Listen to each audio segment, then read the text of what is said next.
Mark chapter 9. ಮಾರ್ಕನು ಬರೆದ ಸುವಾರ್ತೆ 9ನೇ ಅಧ್ಯಾಯ. I want to speak to you a little bit about the kingdom of God. ದೇವರ ರಾಜ್ಯದ ಕುರಿತಾಗಿ ನಿಮ್ಮೊಟ್ಟಿಗೆ ಸ್ವಲ್ಪವಾಗಿ ಮಾತನಾಡಲು ಇಷ್ಟಪಡುತ್ತೇನೆ. Spoken about it before, but I want to make it clear to everyone here, especially those who are new. ಇದರ ಬಗ್ಗೆ ನಾನು ಆಗಲೇ ಹಿಂದೆ ಮಾತನಾಡಿದ್ದೇನೆ, ಆದರೆ ಯಾರು ಹೊಸದಾಗಿ ಬಂದಿದ್ದಾರಲ್ಲ ಅವರಿಗೆ ವಿಶೇಷವಾಗಿ ಇದರ ಬಗ್ಗೆ ಸ್ವಲ್ಪ ಸ್ಪಷ್ಟೀಕರಣ ಕೂಡ ಬಯಸುತ್ತೇನೆ. It's an expression that comes many hundred times, many times anyway, in the scriptures. ಇದರ ಕುರಿತಾಗಿ ಸತ್ಯವೇದದಲ್ಲಿ ನೂರಾರು ಬಾರಿ ಹೇಳಬೇಕಂದ್ರೆ ಹೆಚ್ಚು ಬಾರಿ ಬರುವಂತದ್ದಾಗಿದೆ. And here in Mark 9:1, Jesus said some amazing words to people who were standing there in front of him. Mark 9:1 ಯೇಸು ಸ್ವಾಮಿ ತನ್ನ ಮುಂದೆ ನಿಂತಿದ್ದ ಜನರಿಗೆ ಬಹಳ ವಿಸ್ಮಯವಾಗಿ ಮಾತನಾಡ್ತಾರಲ್ಲಿ. He said, "Truly I say to you." Why does he say truly? Because he knew some people wouldn't believe it. ಅಲ್ಲಿ ಯೇಸು ಸ್ವಾಮಿ ಹೇಳ್ತಾರೆ, ನಾನು ನಿಮಗೆ ನಿಜವಾಗಿ ಹೇಳುತ್ತೇನೆ ಅಂತ. ಯಾಕೆ ಅಲ್ಲಿ ನಿಜವಾಗಿಯೂ ಅಂತ ಹೇಳಿದ್ರು? ಯಾಕೆಂದರೆ ಕೆಲವರು ಇದನ್ನ ನಂಬೋದಿಲ್ಲ ಅಂತ ಯೇಸುವಿಗೆ ತಿಳಿದಿತ್ತು. Some of those who are standing here right now will not taste death. That means they will not die until they see the kingdom of God coming with power. ನಿಮ್ಮಲ್ಲಿ ಕೆಲವರು ದೇವರ ರಾಜ್ಯವು ಬಲದೊಂದಿಗೆ ಬರುವುದನ್ನು ನೋಡುವವರೆಗೆ ಮರಣದ ರುಚಿಯನ್ನು ನೋಡುವುದೇ ಇಲ್ಲ ಎಂದು ನಾನು ನಿಮಗೆ ನಿಜವಾಗಿ ಹೇಳುತ್ತೇನೆ ಅಂತ ಯೇಸು ಹೇಳುತ್ತಾರಲ್ಲಿ. Now many Christians have tried to interpret that verse. ಅನೇಕ ಕ್ರೈಸ್ತರು ಆ ಒಂದು ವಾಕ್ಯವನ್ನ ವ್ಯಾಖ್ಯಾನಿಸಲು ಅಥವಾ ಅರ್ಥ ಹೇಳಲು ಬಯಸುತ್ತಾರೆ. And say, well, the kingdom of God is still to come. Jesus hasn't come. So what does that verse mean? ಒಳ್ಳೆಯದು, ದೇವರ ರಾಜ್ಯವು ಇನ್ನೂ ಬರಬೇಕಾಗಿದೆ, ಯೇಸು ಸ್ವಾಮಿ ಇನ್ನೂ ಬಂದಿಲ್ಲ, ಆ ವಾಕ್ಯದ ಅರ್ಥ ಏನು ಎಂದು ಹೇಳುತ್ತಾರೆ. Maybe he's talking about spiritual death. ಬಹುಶಃ ಆತನು ಆತ್ಮಿಕ ಮರಣದ ಕುರಿತಾಗಿ ಮಾತನಾಡುತ್ತಿರಬಹುದು ಎಂದು ಹೇಳುತ್ತಾರೆ. You think all those people standing there were doing all that analysis? No. ನೀವು ಯೋಚಿಸ್ತೀರಾ ಅಲ್ಲಿ ಜನರು ಆ ರೀತಿಯಾಗಿ ನಿಂತುಕೊಂಡು ವಿಶ್ಲೇಷಣೆ ಎಲ್ಲ ಮಾಡ್ತಾರೆ ಅಂತ? ಇಲ್ಲ. They were simple Jewish people and they heard. ಅವರು ಸರಳ ಯಹೂದ್ಯರಾಗಿದ್ರು, ಅದನ್ನ ಕೇಳಿಸ್ಕೊಳ್ತಾರಲ್ಲಿ. Jesus says, some of you standing here will not die till the kingdom of God comes with power. ನಿಮ್ಮಲ್ಲಿ ಕೆಲವರು ಸಾಯೋದಿಲ್ಲ, ದೇವರ ರಾಜ್ಯವು ಬಲದೊಂದಿಗೆ ಬರುವುದನ್ನ ನೋಡುವವರೆಗೆ ಅಂತ. If you were standing there, what would you believe? ನೀವು ಅಲ್ಲಿ ನಿಂತುಕೊಂಡಿರುವಾಗ ಏನು ನಂಬುತ್ತಿದ್ರಿ ನೀವು? It's a great. I'm not going to die. ಓ, ಒಳ್ಳೇದು, ನಾನು ಸಾಯೋದಿಲ್ಲ ಅಲ್ವಾ ಅಂತ ಅನ್ಕೊಂತಿದ್ರಿ. Maybe some here will die, some of the older people, but I won't die till I see the kingdom of God come. ಕೆಲವು ವಯೋವೃದ್ಧರು ಸಾಯ್ತಾ ಇದ್ರು, ಆದ್ರೆ ನಾನ್ ಸಾಯೋದಿಲ್ಲ, ದೇವರ ರಾಜ್ಯವು ಬರುವವರೆಗೆ ಅಂತ ನಂಬ್ತಿದ್ರಿ ನೀವು. That's exactly the meaning. ಅದೇ ಅದರ ಅರ್ಥ. That's how I would understand it. And Jesus wasn't talking in riddles and parables. ಅದೇ ರೀತಿ ನಾನು ಕೂಡ ಅರ್ಥ ಮಾಡ್ಕೊಂಡಿದ್ದು, ಯೇಸು ಅಲ್ಲಿ ಗಾದೆ ರೂಪದಲ್ಲಿ ಅಥವಾ ಸಾಮ್ಯ ರೂಪದಲ್ಲಿ ಮಾತನಾಡ್ತಿರ್ಲಿಲ್ಲ ಅಲ್ಲಿ. Some of you will not die until you see the kingdom of God come with power. I believe it. ನಿಮ್ಮಲ್ಲಿ ಕೆಲವರು ದೇವರ ರಾಜ್ಯವು ಅಧಿಕಾರದಲ್ಲಿ ಬರುವುದನ್ನ ನೋಡುವವರೆಗೂ ಸಾಯುವುದಿಲ್ಲ, ಅದನ್ನು ನಾನು ನಂಬುತ್ತೇನೆ. I believe a number of people who were listening to Jesus at that time did not die. ನಾನು ನಂಬುತ್ತೇನೆ ಆ ಸಮಯದಲ್ಲಿ ಯೇಸು ಸ್ವಾಮಿಯಿಂದ ಕೇಳಿಸಿಕೊಂಡಂತ ಅನೇಕರು ಸಾಯಲಿಲ್ಲ, ದೇವರ ರಾಜ್ಯವು ಅಧಿಕಾರದಲ್ಲಿ ಬರುವುದನ್ನ ನೋಡುವವರೆಗೂ. We know that none of them are living today. ನಮಗೆ ಗೊತ್ತಿದೆ ಅವರೆಲ್ಲರೂ ಇಂದು ಜೀವಂತವಿಲ್ಲ ಅಂತ.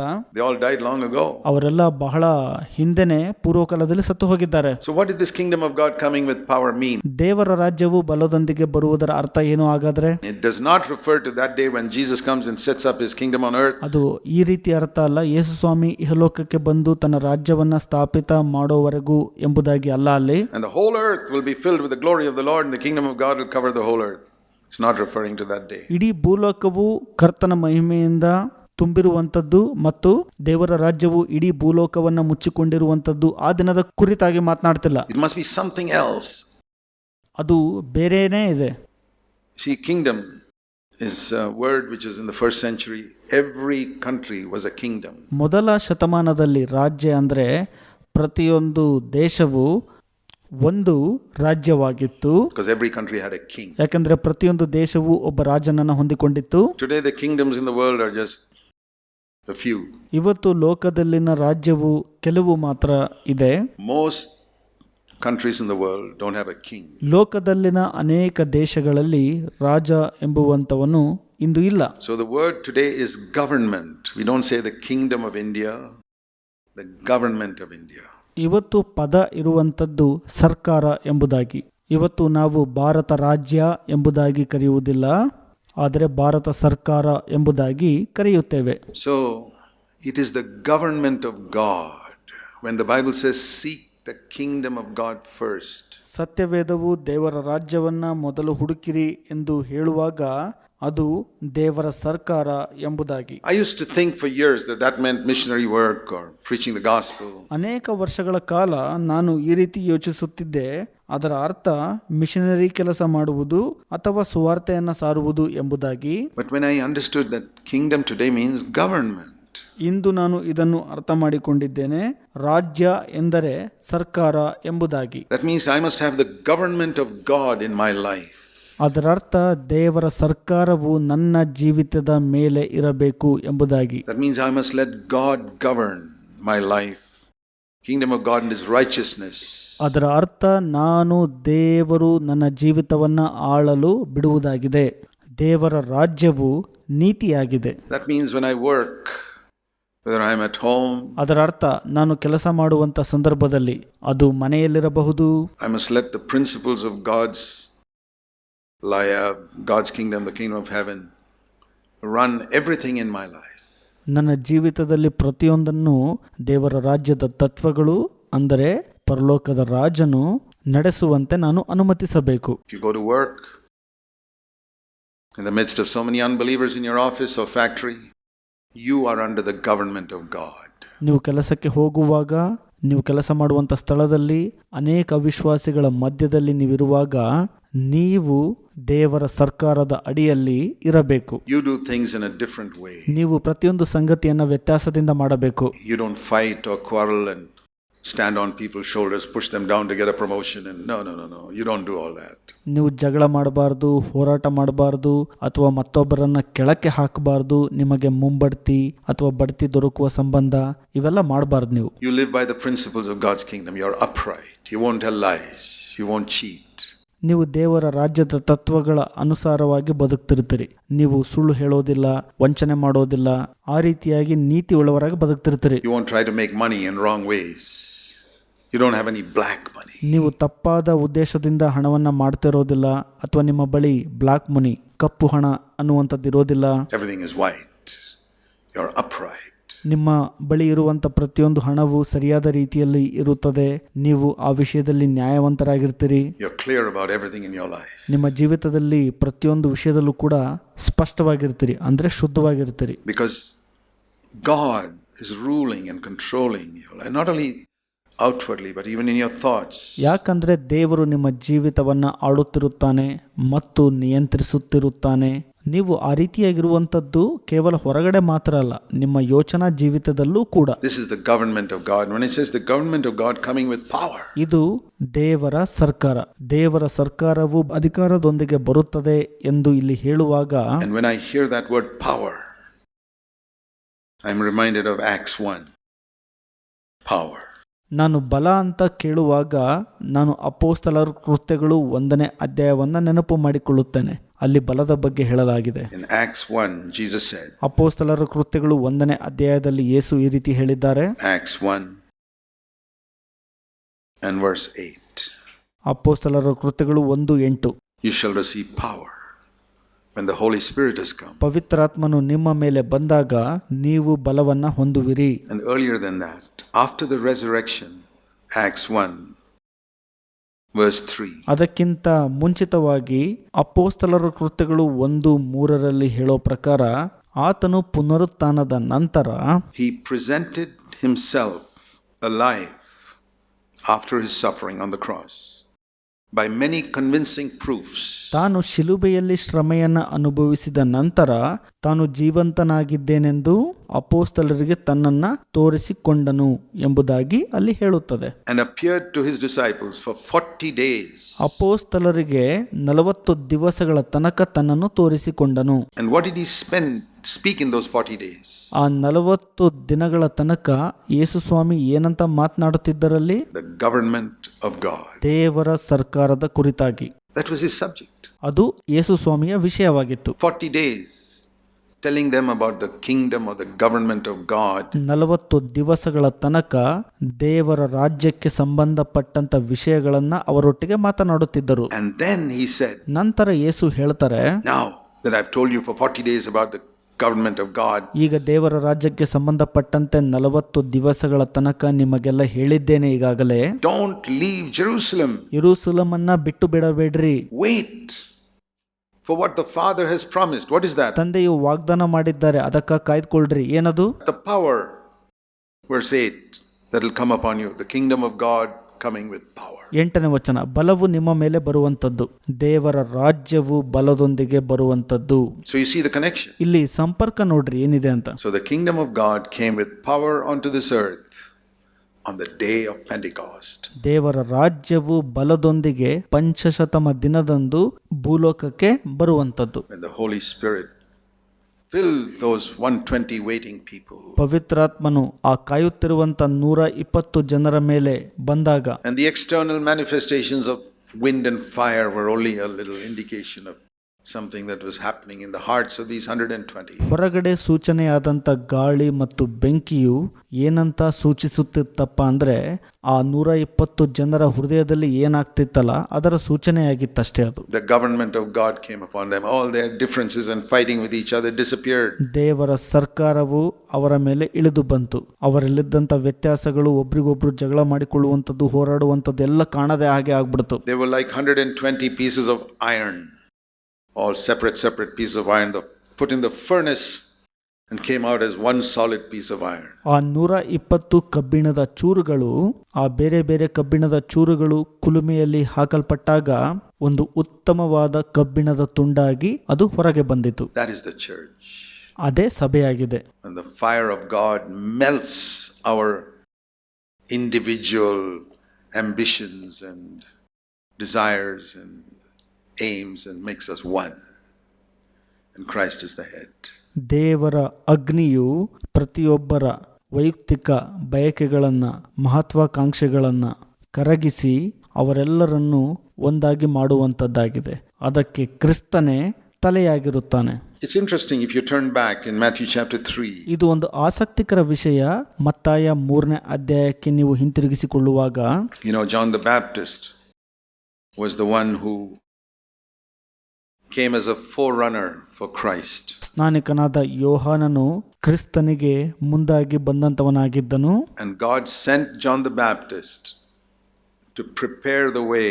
ದೇವರು ಸ್ನಾನಿಕನಾದ ಯೋಹಾನನನ್ನ ಕಳುಹಿಸಿಕೊಟ್ಟರು ಆ ಒಂದು ಮಾರ್ಗವನ್ನ ಸಿದ್ಧಪಡಿಸಲು. You know, when they asked him, "Are you the Messiah?" He said, No, I'm not the Messiah. ಅಲ್ಲಿರುವಂತವರು ಆತನಿಗೆ ನೀನು ಮೆಸ್ಸಾಯನ ಅಂತ ಕೇಳುವಾಗ, ಇಲ್ಲ ನಾನು ಮೆಸ್ಸಾಯ ಅಲ್ಲ ಅಂತ ಹೇಳಿದನು. Verse 3, Matthew 3:3.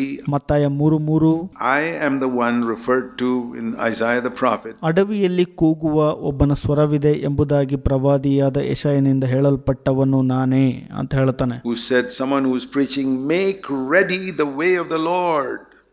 ಕರ್ತನ ಮಾರ್ಗವನ್ನು ಸಿದ್ಧ ಮಾಡಿರಿ ಎಂಬುದಾಗಿ ಉಪದೇಶಿಸುವಂತವನು. Make his path straight. ಆತನ ಹಾದಿಗಳನ್ನು ನೆಟ್ಟಗೆ ಮಾಡಿರಿ.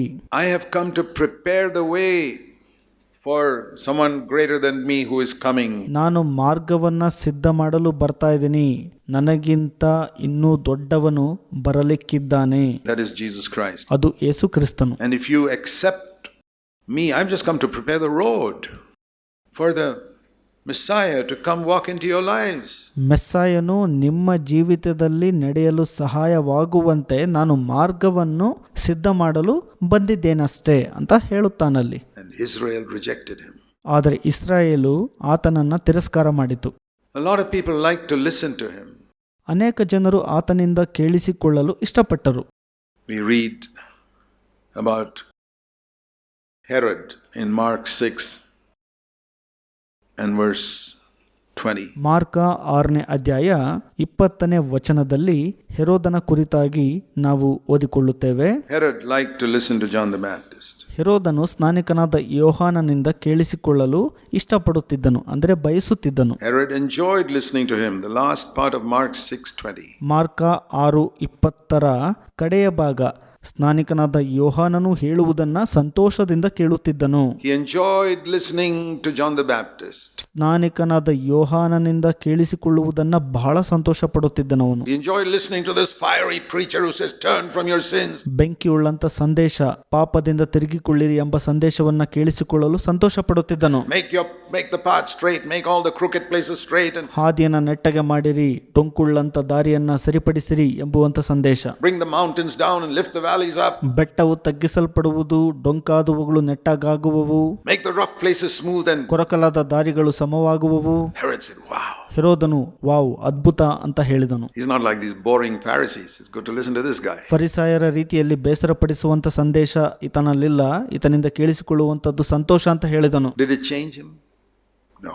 ಅದು ಆತನನ್ನ ಬದಲಾಯಿಸುತ್ತಾ? ಹಾಗಾದ್ರೆ ಇಲ್ಲ. Because 2 verses later, ಯಾಕಂದ್ರೆ ಈ 2 ವಚನದ ನಂತರ it says in verse 22, 22ನೇ ವಚನದಲ್ಲಿ ಈ ರೀತಿಯಾಗಿ ಹೇಳಲ್ಪಟ್ಟಿದೆ. when Salome, the daughter of Herodias, came in a skimpy, thin dress and danced seductively. ಹೆರೋದ್ಯಳ ಮಗಳಾದ ಸಲೋಮಿಯು ಆ ಒಂದು ತೆಳುವಾದ ಉಡುಗೆಯನ್ನು ತೊಟ್ಟಿಕೊಂಡು ಬಂದು ನಾಟ್ಯವಾಡಿದಾಗ ಹೆರೋದನ ಮುಂದೆ She pleased Herod too. ಆಕೆಯೂ ಕೂಡ ಹೆರೋದನನ್ನ ಮೆಚ್ಚಿಸಿದಳು. You see how Herod could listen to John the Baptist in the morning? ಬೆಳಗಿನ ಸಮಯದಲ್ಲಿ ಹೆರೋದನು ಹೇಗೆ ಸಂತೋಷ ಪಡುತ್ತಿದ್ದನಲ್ವಾ ಸ್ನಾನಿಕನಾದ ಯೋಹಾನನಿಂದ ಕೇಳಿಸಿಕೊಂಡು, and watch this filthy dance in the evening, and both he enjoyed it. ಸಂಜೆಯ ಸಮಯದಲ್ಲಿ ಈ ಒಂದು ಕೆಟ್ಟ ನೃತ್ಯವನ್ನ ನೋಡಿ ಆನಂದಿಸುತ್ತಿದ್ದನು. ಈ ಎರಡೂ ವಿಷಯಗಳಲ್ಲಿ ಆತನು ಸಂತೋಷಿಸುತ್ತಿದ್ದನು. Just like people who come and listen to Zach Poonen in a meeting or in the TV or in the internet. ಅದು ಯಾವ ತರಪ್ಪ ಅಂದ್ರೆ, ಕೆಲವು ಜನರು ಸಹೋದರ ಝಾಕ್ ಪೂನನ್ ರವರಿಂದ ಬಂದು ಸಂದೇಶ ಕೇಳಿಸಿಕೊಂಡು, ಅದು ಟಿವಿಯಲ್ಲಿ ಆಗ್ಬೋದು, ಇಂಟರ್ನೆಟ್ ಅಲ್ಲಿ ಆಗ್ಬೋದು, ಮತ್ತೊಂದು ಕಡೆ ಆಗ್ಬೋದು, and then in the evening they are watching some filthy movie. They enjoy both. ಸಂಜೆ ಹೋಗಿ ಕೆಟ್ಟ ಚಲನಚಿತ್ರಗಳನ್ನ ನೋಡುವಂಥದ್ದು, ಎರಡನ್ನೂ ಕೂಡ ಸಂತೋಷ ಪಡುವಂಥದ್ದಾಗಿದೆ ಅಲ್ಲಿ. It's happening. ಅದು ನಡೀತಾ ಇದೆ. Is it happening to you? ಆ ರೀತಿ ನಿಮಗೂ ಕೂಡ ಆಗ್ತಾ ಇದೆನಾ? That you can enjoy this message and then you can enjoy some filthy thing on computers or television. ನೀವು ಸಂದೇಶವನ್ನ ಸಂತೋಷಿಸಿ ಕಂಪ್ಯೂಟರ್ನಲ್ಲಾಗ್ಬೋದು, ಟಿವಿಯಲ್ಲಾಗ್ಬೋದು, ಕೆಟ್ಟ ಸಂಗತಿಗಳನ್ನ ಆನಂದಿಸುತ್ತಿದ್ದೀರಾ ನೋಡಿ. You're like Herod. ನೀವು ಕೂಡ ಹೆರೋದನ ರೀತಿಯಲ್ಲಿ. You may not know it. ನಿಮಗೆ ಅದರ ಬಗ್ಗೆ ತಿಳಿಯದೇ ಇರಬಹುದು. I'm not excited when people say, "Brother Zach, I just enjoy your messages." ನನಗೆ ಜನರು ಬಂದು ಹೇಳುವಾಗ, ಸಹೋದರ ಝಾಕ್ ರವರೇ ನಿಮ್ಮ ಸಂದೇಶ ಬಹಳ ಸಂತೋಷ ತಂತು ಅಂತ, ನನಗೆ ಅದು ಅಷ್ಟು ಖುಷಿ ಕೊಡೋದಿಲ್ಲ. I remember Mark 6:20. ನಾನು ಮಾರ್ಕ 6ನೇ ಅಧ್ಯಾಯ 20ನೇ ವಚನವನ್ನ ನೆನಪು ಮಾಡಿಕೊಳ್ಳುತ್ತೇನೆ. And I also remember Mark 6:22. ನಾನು ಇದನ್ನು ಕೂಡ ನೆನಪು ಮಾಡಿಕೊಳ್ಳುತ್ತೇನೆ, mark 6:22. So I'm not excited. ನಾನು ಅಷ್ಟು ಉತ್ಸಾಹಭರಿತನಾಗೋದಿಲ್ಲ. Because I say, I want to know what he did after that. ಯಾಕಂದ್ರೆ ನನಗೆ ಗೊತ್ತಿದೆ ನಂತರ ಆತ ಏನ್ ಮಾಡ್ದ ಅಲ್ಲಿ ಅಂತ. I know what Herod did after that. ಹೆರೋದನು ಕೂಡ ಏನ್ ಮಾಡ್ದ ನಂಗೆ ಗೊತ್ತಿದೆ ನಂತರದಲ್ಲಿ. But I'll give you another example of a man who enjoyed John the Baptist. ನಾನು ನಿಮಗೆ ಮತ್ತೊಂದು ಉದಾಹರಣೆಯನ್ನು ಕೊಡ್ತೇನೆ. ಯಾರು ಸ್ನಾನಿಕನಾದ ಯೋಹಾನನಿಂದ ಬಹಳ ಸಂತೋಷಗೊಂಡನಲ್ಲ ಆತನು. Turn to John's Gospel chapter 1. ಯೋಹಾನನು ಬರೆದ ಸುವಾರ್ತೆ 1ನೇ ಅಧ್ಯಾಯಕ್ಕೆ ತಿರುಗಿಸಿಕೊಳ್ಳಿರಿ. John 1 ಯೋಹಾನ 1ನೇ ಅಧ್ಯಾಯ and verse 35. 35ನೇ ವಚನ. This again John the Baptist. ಇಲ್ಲಿ ಮತ್ತೊಮ್ಮೆ ಸ್ನಾನಿಕನಾದ ಯೋಹಾನನು. John was standing with 2 of his disciples and he was preaching. ಯೋಹಾನನು ಅವನ ಶಿಷ್ಯರಲ್ಲಿ 2 ನಿಂತುಕೊಂಡಿದ್ದರು. ಅಲ್ಲಿ ಆತನು ಬೋಧನೆ ಮಾಡುತ್ತಿದ್ದನು. And he looked at Jesus as Jesus walked and said, "There, the Lamb of God." ಯೇಸು ನಡೆದು ಹೋಗುತ್ತಿರುವುದನ್ನು ಕಂಡು, ಇಗೋ ದೇವರ ಕುರಿಮರಿ ಅಂತ ಹೇಳಿದನು. And the 2 disciples heard John the Baptist speak. ಸ್ನಾನಿಕನಾದ ಯೋಹಾನನು ಮಾತನಾಡುವಂತದ್ದನ್ನ 2 ಶಿಷ್ಯರು ಕೇಳಿಸಿಕೊಂಡರು. And they followed Jesus. ಅವರು ಯೇಸುವನ್ನ ಹಿಂಬಾಲಿಸಿದರು. You know, this is a wonderful verse for me. ನಿಮಗೆ ಗೊತ್ತಾ, ಇದು ನನಗೆ ಬಹಳ ಅದ್ಭುತವಾದಂತ ವಚನ ಅಂತ. I don't know whether I'll live till Jesus comes. I want to, like all of you. ನಿಮ್ಮ ಹಾಗೆ ನಾನು ಕೂಡ ಯೇಸು ಸ್ವಾಮಿ ಬರೋವರೆಗೂ ಜೀವಿಸಬೇಕು ಅಂತ ಬಯಕೆ ನನಗಿದೆ. ನಾನು ಅಲ್ಲಿವರೆಗೂ ಜೀವಿಸುತ್ತೇನೋ ಇಲ್ಲವೋ ನಂಗೆ ಗೊತ್ತಿಲ್ಲ. But my times are in God's hands. ಆದರೆ ನನ್ನ ಸಮಯವು ದೇವರ ಹಸ್ತದಲ್ಲಿದೆ. He has numbered my days. ಆತನು ನನ್ನ ದಿನಗಳನ್ನ ಎಣಿಕೆ ಮಾಡಿದ್ದಾನೆ. He wrote that in a book before I was born. ನಾನು ಹುಟ್ಟುವ ಮೊದಲೇ ಆತನ ಒಂದು ಪುಸ್ತಕದಲ್ಲಿ ಬರೆಯಲ್ಪಟ್ಟಿದ್ದಾನೆ. So I don't know. ಹಾಗಾಗಿ ನನಗೆ ಗೊತ್ತಿಲ್ಲ. But if the Lord calls me home before he comes. ಒಂದು ವೇಳೆ ಕರ್ತನು ಬರುವ ಮೊದಲೇ ನನ್ನನ್ನು ಮನೆಗೆ ಕರೆದರೆ. Now, I don't want any of you to get disturbed. I'm not sick or anything. I'm just telling you what I believed for the last 50 years. ನೀವು ಈ ವಿಷಯವಾಗಿ ತುಂಬಾ ತಲೆ ಕೆಡಿಸ್ಕೋಬಾರ್ದು ಅಂತ ನಾನು ನೆನೆಸುತ್ತೇನೆ. ನಾನು ಅನಾರೋಗ್ಯಕ್ಕೆ ಏನು ಈಡಾಗಿಲ್ಲ. ಕಳೆದ 50 ವರ್ಷದಿಂದ ನಾನು ಇದನ್ನ ನಂಬಿಕೊಂಡು ಬಂದಿದ್ದೇನೆ ಅಷ್ಟೇ. If the Lord calls me home before he comes, ಕರ್ತನು ತಾನು ಬರುವ ಮೊದಲೇ ನನ್ನನ್ನು ಮನೆಗೆ ಕರೆದರೆ, this is what I want written on my tombstone. ನನ್ನ ಸಮಾಧಿಯ ಕಲ್ಲಿನ ಮೇಲೆ ಇದನ್ನ ಬರೆಯಬೇಕು ಎಂದು ನಾನು ನಿರೀಕ್ಷಿಸುತ್ತೇನೆ. They heard him speak and they followed Jesus. ಅವರು ಆತನು ಮಾತನಾಡುವಂಥದ್ದನ್ನು ಕೇಳಿಸಿಕೊಂಡರು, ನಂತರ ಯೇಸುವನ್ನ ಹಿಂಬಾಲಿಸಿದರು. What beautiful words. ಎಂತಹ ಸುಂದರವಾದಂಥ ವಚನ ಇದು. They heard him speak and they did not follow him. They followed Jesus. That's John the Baptist. ಅವರು ಆತನಿಂದ ಕೇಳಿಸಿಕೊಂಡು ಆತನನ್ನು ಹಿಂಬಾಲಿಸಲಿಲ್ಲ, ಯೇಸುವನ್ನ ಹಿಂಬಾಲಿಸಿದರು. ಅದೇ ಸ್ನಾನಿಕನಾದ ಯೋಹಾನನು. You don't have to be a preacher like me. ನೀವು ನನ್ನ ರೀತಿಯಲ್ಲಿ ಬೋಧಕರಾಗೋ ಅವಶ್ಯಕತೆ ಇಲ್ಲ. You talk to people, don't you? ನೀವು ಜನರೊಟ್ಟಿಗೆ ಮಾತಾಡ್ತಿರಲ್ವಾ? If it can be said about you. ಅದು ನಿಮ್ಮ ಬಗ್ಗೆ ಹೇಳಿದ್ದೇ ಆದಲ್ಲಿ. They heard her speak. They followed Jesus. ಅವರು ಆಕೆಯಿಂದ ಅಥವಾ ಆತನಿಂದ ಕೇಳಿಸಿಕೊಂಡರು ಮತ್ತು ಯೇಸುವನ್ನ ಹಿಂಬಾಲಿಸಿದರು. What a wonderful thing. Is there anything better than that? ಇದು ಒಂದು ಅದ್ಭುತವಾದ ಸಂಗತಿ ಅಲ್ವಾ? ಇದಕ್ಕಿಂತ ಉತ್ತಮವಾದದ್ದೇನಾದ್ರೂ ಇದೆನಾ? They never admired him. They heard him speak and they followed Jesus. ಅವರು ಆತನನ್ನ ಮೆಚ್ಚಿಕೊಳ್ಳಲಿಲ್ಲ, ಅವರು ಆತನಿಂದ ಕೇಳಿಸಿಕೊಂಡು ಯೇಸುವನ್ನ ಹಿಂಬಾಲಿಸಿದರಷ್ಟೇ. And one of them, ಅದರಲ್ಲಿ ಒಬ್ಬನು, we read his name, one of them who followed, verse 40, was Andrew. 40ನೇ ವಚನದಲ್ಲಿ ಹೇಳೋ ಪ್ರಕಾರ ಅದರಲ್ಲಿ ಒಬ್ಬನ ಹೆಸರು ಅಂದ್ರೆಯನು ಅಂತ. Who became an apostle, Simon Peter's brother. Simon ಪೇತ್ರನ ಸಹೋದರನಾದಂತವನು ಅಪೋಸ್ತಲನಾದನು. So I see these contrasts. Herod heard John the Baptist speak, enjoyed it, and went and watched Salome dance. ನಾನು ಈ ಒಂದು ವ್ಯತ್ಯಾಸವನ್ನು ನೋಡ್ತೇನೆ. ಹೆರೋದನು ಸ್ನಾನಿಕನಾದ ಯೋಹಾನನಿಂದ ಕೇಳಲು ಸಂತೋಷಪಟ್ಟನು ಮತ್ತು ಹೋಗಿ ಸೊಲೋಮಿಯ ನೃತ್ಯವನ್ನ ನೋಡಿ ಸಂತೋಷಪಟ್ಟನು ಕೂಡ. Andrew heard John the Baptist speak and enjoyed it and followed Jesus. ಅಂದ್ರೆಯನು ಸ್ನಾನಿಕನಾದ ಯೋಹಾನನಿಂದ ಕೇಳಿ ಸಂತೋಷಪಟ್ಟು ಯೇಸುವನ್ನ ಹಿಂಬಾಲಿಸಿದನು. And there are these two types of people in every congregation. ಎಲ್ಲಾ ಗುಂಪಿನಲ್ಲಿ ಈ ರೀತಿಯ ಎರಡು ಜನರು ಇದ್ದೇ ಇರ್ತಾರೆ. They both enjoy the message.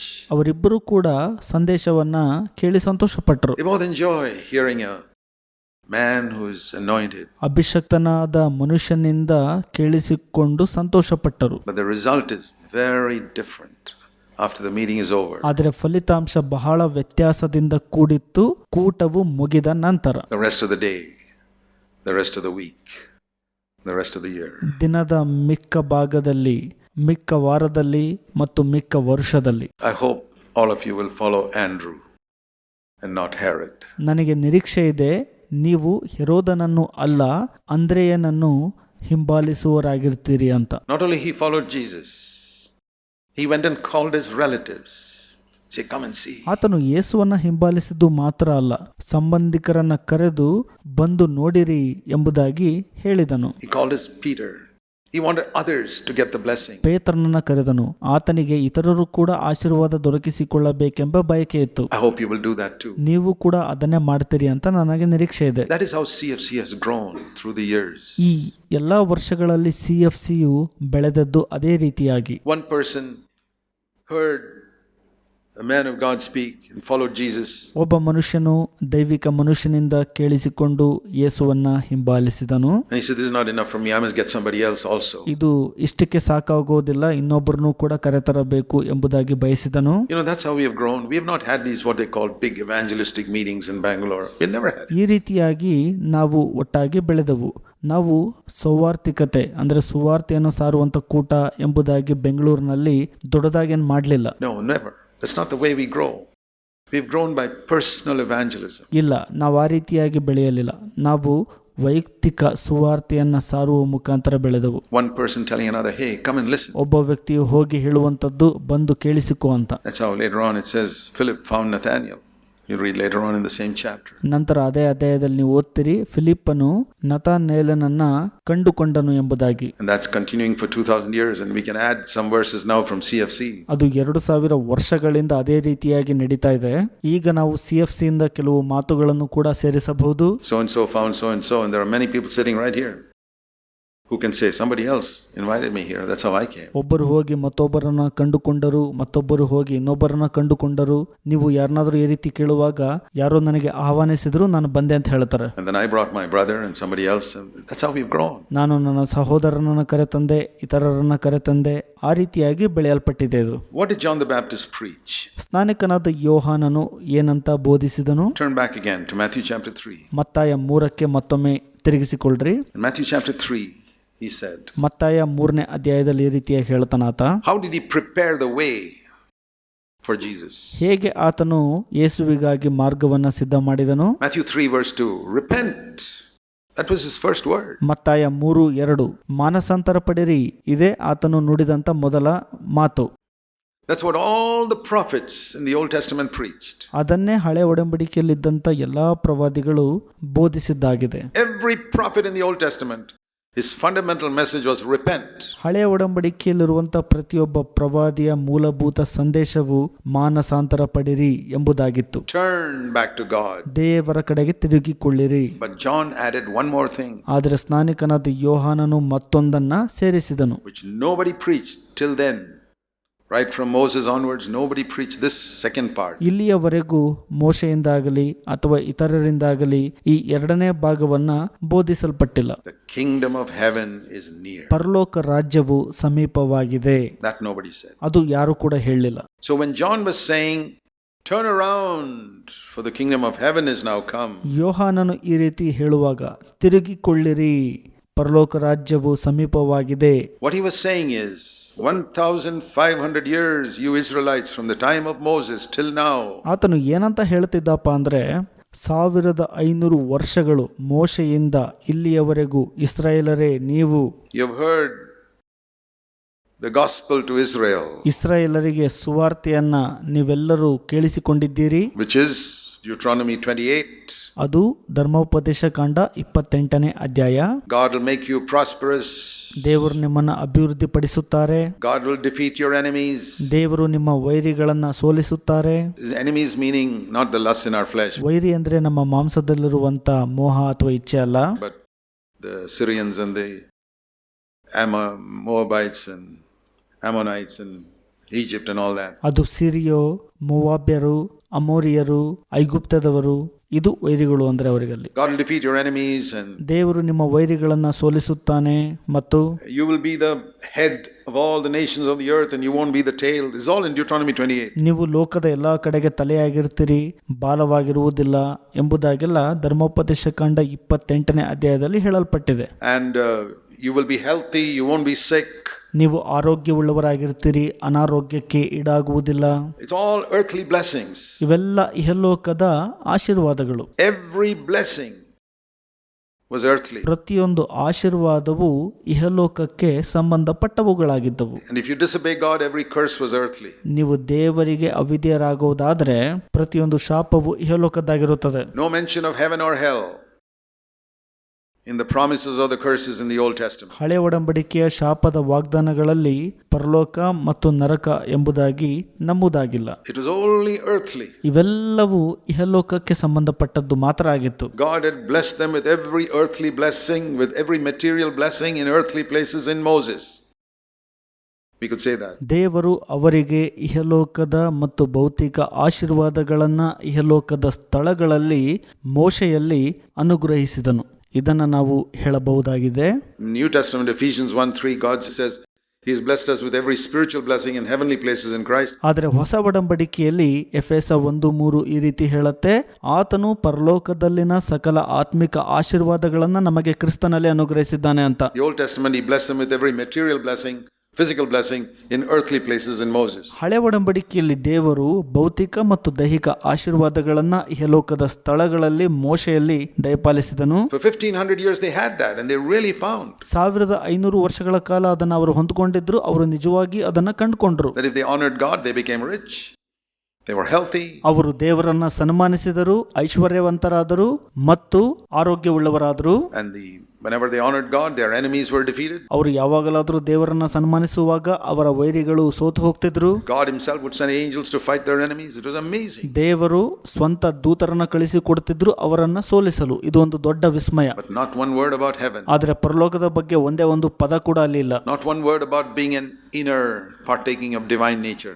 Nothing. ಒಳಭಾಗದಲ್ಲಿ ದೈವಿಕ ಸ್ವಭಾವವನ್ನ ತೆಗೆದುಕೊಳ್ಳುವುದರ ಕುರಿತು ಒಂದೇ ಒಂದು ಪದ ಕೂಡ ಅಲ್ಲಿ ಸಿಗೋದಿಲ್ಲ. But now John the Baptist said, ಆದ್ರೆ ಈಗ ಸ್ನಾನಿಕನಾದ ಯೋಹಾನನ್ ಹೇಳ್ತಾನೆ, turn from that preoccupation with earthly things. ನೀವು ಪೂರ್ವದಲ್ಲಿ ಇಹಲೋಕದ ಸಂಗತಿಗಳನ್ನ ಏನ್ ಹಿಡಿದುಕೊಂಡಿದ್ರಲ್ಲ ಅದರಿಂದ ಮೊದಲು ತಿರುಗಿಕೊಳ್ಳಿರಿ ಎಂದು. That is repentance today.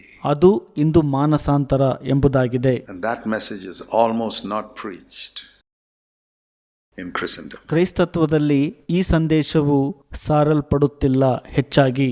Even where people speak about repent, it is repent from your smoking and drinking and gambling and worldly friends and cinemas and pornography and all that is good. ಮಾನಸಾಂತರದ ಬಗ್ಗೆ ಮಾತನಾಡಿದ್ರು ಕೂಡ ಅದು ಯಾವುದರ ಬಗ್ಗೆ ಮಾನಸಾಂತರ ಅಂತ ಹೇಳ್ತಾರೆ ಅಂದ್ರೆ, cinema, ಲೋಕದ ಸ್ನೇಹಿತರು, ಕೆಟ್ಟ ಚಿತ್ರಗಳು ಮತ್ತು ಕುಡಿಕತನ ಮತ್ತು ಸಿಗರೇಟ್ ಸೇದುವಂಥದ್ದು, ಇದರಿಂದ ಮಾನಸಾಂತರ ಪಡಬೇಕು ಅಂತ ಹೇಳ್ತಾರೆ. ಒಳ್ಳೇದದು. But I want to say there are people here who have given up all those things.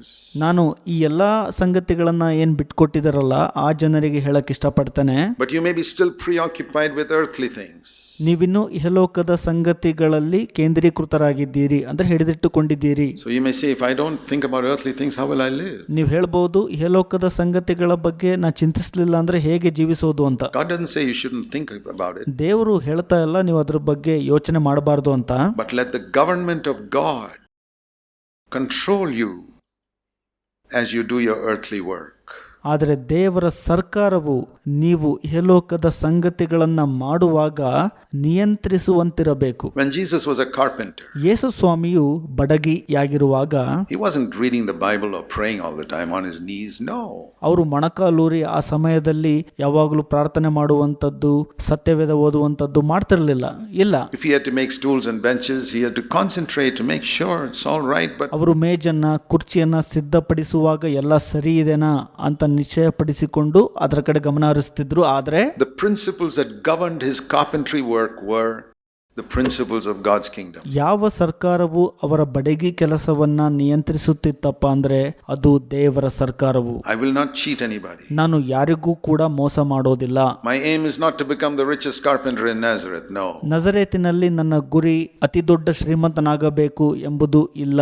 My aim is to earn my living. ನಾನು ನನ್ನ ಜೀವನಕ್ಕಾಗಿ ಸಂಪಾದನೆ ಮಾಡಬೇಕಷ್ಟೇ. To take care of my family. I've got 4 younger brothers, 2 younger sisters. ನನಗೆ 4 ಜನ ಕಿರಿಯ ಸಹೋದರರು, 2 ಕಿರಿಯ ಸಹೋದರಿಯರು ಇದ್ದಾರೆ. ನಾನು ನನ್ನ ಕುಟುಂಬವನ್ನ ನೋಡಿಕೊಳ್ಳಬೇಕು. And a widowed mother at home. ಮನೆಯಲ್ಲಿ ವಿಧವೆಯಾದಂತ ತಾಯಿ ಇದ್ದಾರೆ. I have to work hard. ನಾನು ಕಷ್ಟಪಟ್ಟು ಕೆಲಸ ಮಾಡಬೇಕು. Concentrate on my work. ನನ್ನ ಕೆಲಸದ ಕಡೆ ಹೆಚ್ಚು ಗಮನ ಹರಿಸಬೇಕು. Try and get as many orders as possible. ಎಷ್ಟು ಸಾಧ್ಯನೋ ಅಷ್ಟು ಬಡಗಿ ಕೈ ಕೆಲಸಗಳನ್ನ ಪಡೆದುಕೊಳ್ಳಬೇಕು ಎಂಬುದಾಗಿತ್ತು. And if I meet some poor helpless widow, ನಾನು ಒಬ್ಬ ಬಡ ವಿಧವೆಯನ್ನ ಸಂಧಿಸಿದಾಗ make a chair for her and don't charge her for it. ಅವರಿಗೆ ಒಂದು ಕುರ್ಚಿಯನ್ನು ಸಿದ್ಧಪಡಿಸಿ ಕೊಡಬೇಕು. ಅದಕ್ಕೆ ಏನು ಕೂಡ ವೆಚ್ಚ ಹಾಕಬಾರದು ಅವರಿಗೆ. And if some little child comes into my carpentry shop and breaks something, don't get upset with the child. ಒಂದು ಸಣ್ಣ ಮಗು ಬಂದು ನನ್ನ ಬಡಗಿ ಅಂಗಡಿಯಲ್ಲಿ ಕುರ್ಚಿಯನ್ನ ಅಥವಾ ಮೇಜನ್ನ ಮುರಿಯುವಾಗ ನಾನು ಆ ಮಗುವಿನೊಟ್ಟಿಗೆ ಬೇಸರ ಪಟ್ಟುಕೊಳ್ಳಬಾರದು. Just pick up the child and say, it's okay, my child, don't worry. I can make that again. I love you. ಆ ಮಗುವನ್ನ ಎತ್ಕೊಂಡು ಹೇಳಬೇಕು, ಪರವಾಗಿಲ್ಲ ಮಗುವೆ, ನಾನು ಮತ್ತೊಂದು ಮೇಜನ್ನ ಸಿದ್ಧಪಡಿಸುತ್ತೇನೆ, ನೀನು ತಲೆ ಕೆಡಿಸ್ಕೋಬೇಡ, ನಾನು ನಿನ್ನನ್ನು ಪ್ರೀತಿಸ್ತೀನಿ ಅಂತ ಹೇಳುವಂಥದ್ದು. That type of carpenter will never become the richest carpenter in Nazareth. ಆ ರೀತಿಯ ಬಡಗಿಯು ನಜರೇತಿನಲ್ಲಿ ಶ್ರೀಮಂತ ಬಡಗಿಯಾಗಲು ಸಾಧ್ಯನೇ ಇಲ್ಲ. But he'll be the most blessed carpenter. ಆದರೆ ಯೇಸು ಸ್ವಾಮಿಯು ಹೆಚ್ಚು ಆಶೀರ್ವದಿಸಲ್ಪಟ್ಟ ಬಡಗಿಯಾಗಿದ್ದರು. He'll be the greatest blessing to Nazareth than any other human being. ಬೇರೆ ಎಲ್ಲಾ ಮಾನವರಿಗಿಂತ ನಜರೇತಿನಲ್ಲಿ ದೊಡ್ಡ ಆಶೀರ್ವಾದ ನಿಧಿಯಾಗಿದ್ದರು ಅಲ್ಲಿ ಯೇಸು ಸ್ವಾಮಿ. And I want to say to you, that is what God has called you to be. ನಾನು ನಿಮಗೆ ಹೇಳಕ್ ಇಷ್ಟಪಡ್ತೇನೆ, ದೇವರು ನಿಮ್ಮನ್ನು ಅದಕ್ಕಾಗಿ ಕರೆದಿದ್ದಾರೆ. Where you live, to your relatives. ನೀವು ಎಲ್ಲಿ ಜೀವಿಸ್ತಾ ಇದಿರಲ್ಲ ಅಲ್ಲಿ ನಿಮ್ಮ ಸಂಬಂಧಿಕರಿಗೆ. It's a wonderful thing to have the principles of heaven governing our life. ಇದು ಒಂದು ಅದ್ಭುತವಾದಂಥ ಸಂಗತಿ.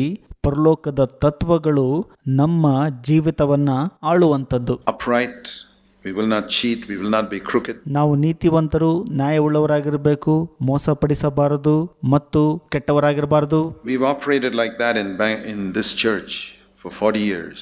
40 ವರ್ಷಗಳಿಂದ ಈ ಒಂದು ಸಭೆಯಲ್ಲಿ ನಾವು ಇದನ್ನ ನಿರ್ವಹಿಸುತ್ತಾ ಬಂದಿದ್ದೇವೆ. People take advantage of us and they take their money from us. We can't do anything about it, but we don't cheat anybody. ಜನರು ನಮ್ಮಿಂದ ಲಾಭ ತೆಗೆದುಕೊಂಡಿದ್ದಾರೆ, ಹಣವನ್ನ ತೆಗೆದುಕೊಂಡಿದ್ದಾರೆ ನಮ್ಮಿಂದ. ಅದ್ರ ಬಗ್ಗೆ ನಾವೇನು ಮಾಡ್ಲಿಕ್ಕಾಗಲ್ಲ. ಆದ್ರೆ ನಾವು ಯಾರಿಗೂ ಮೋಸ ಮಾಡಿಲ್ಲ.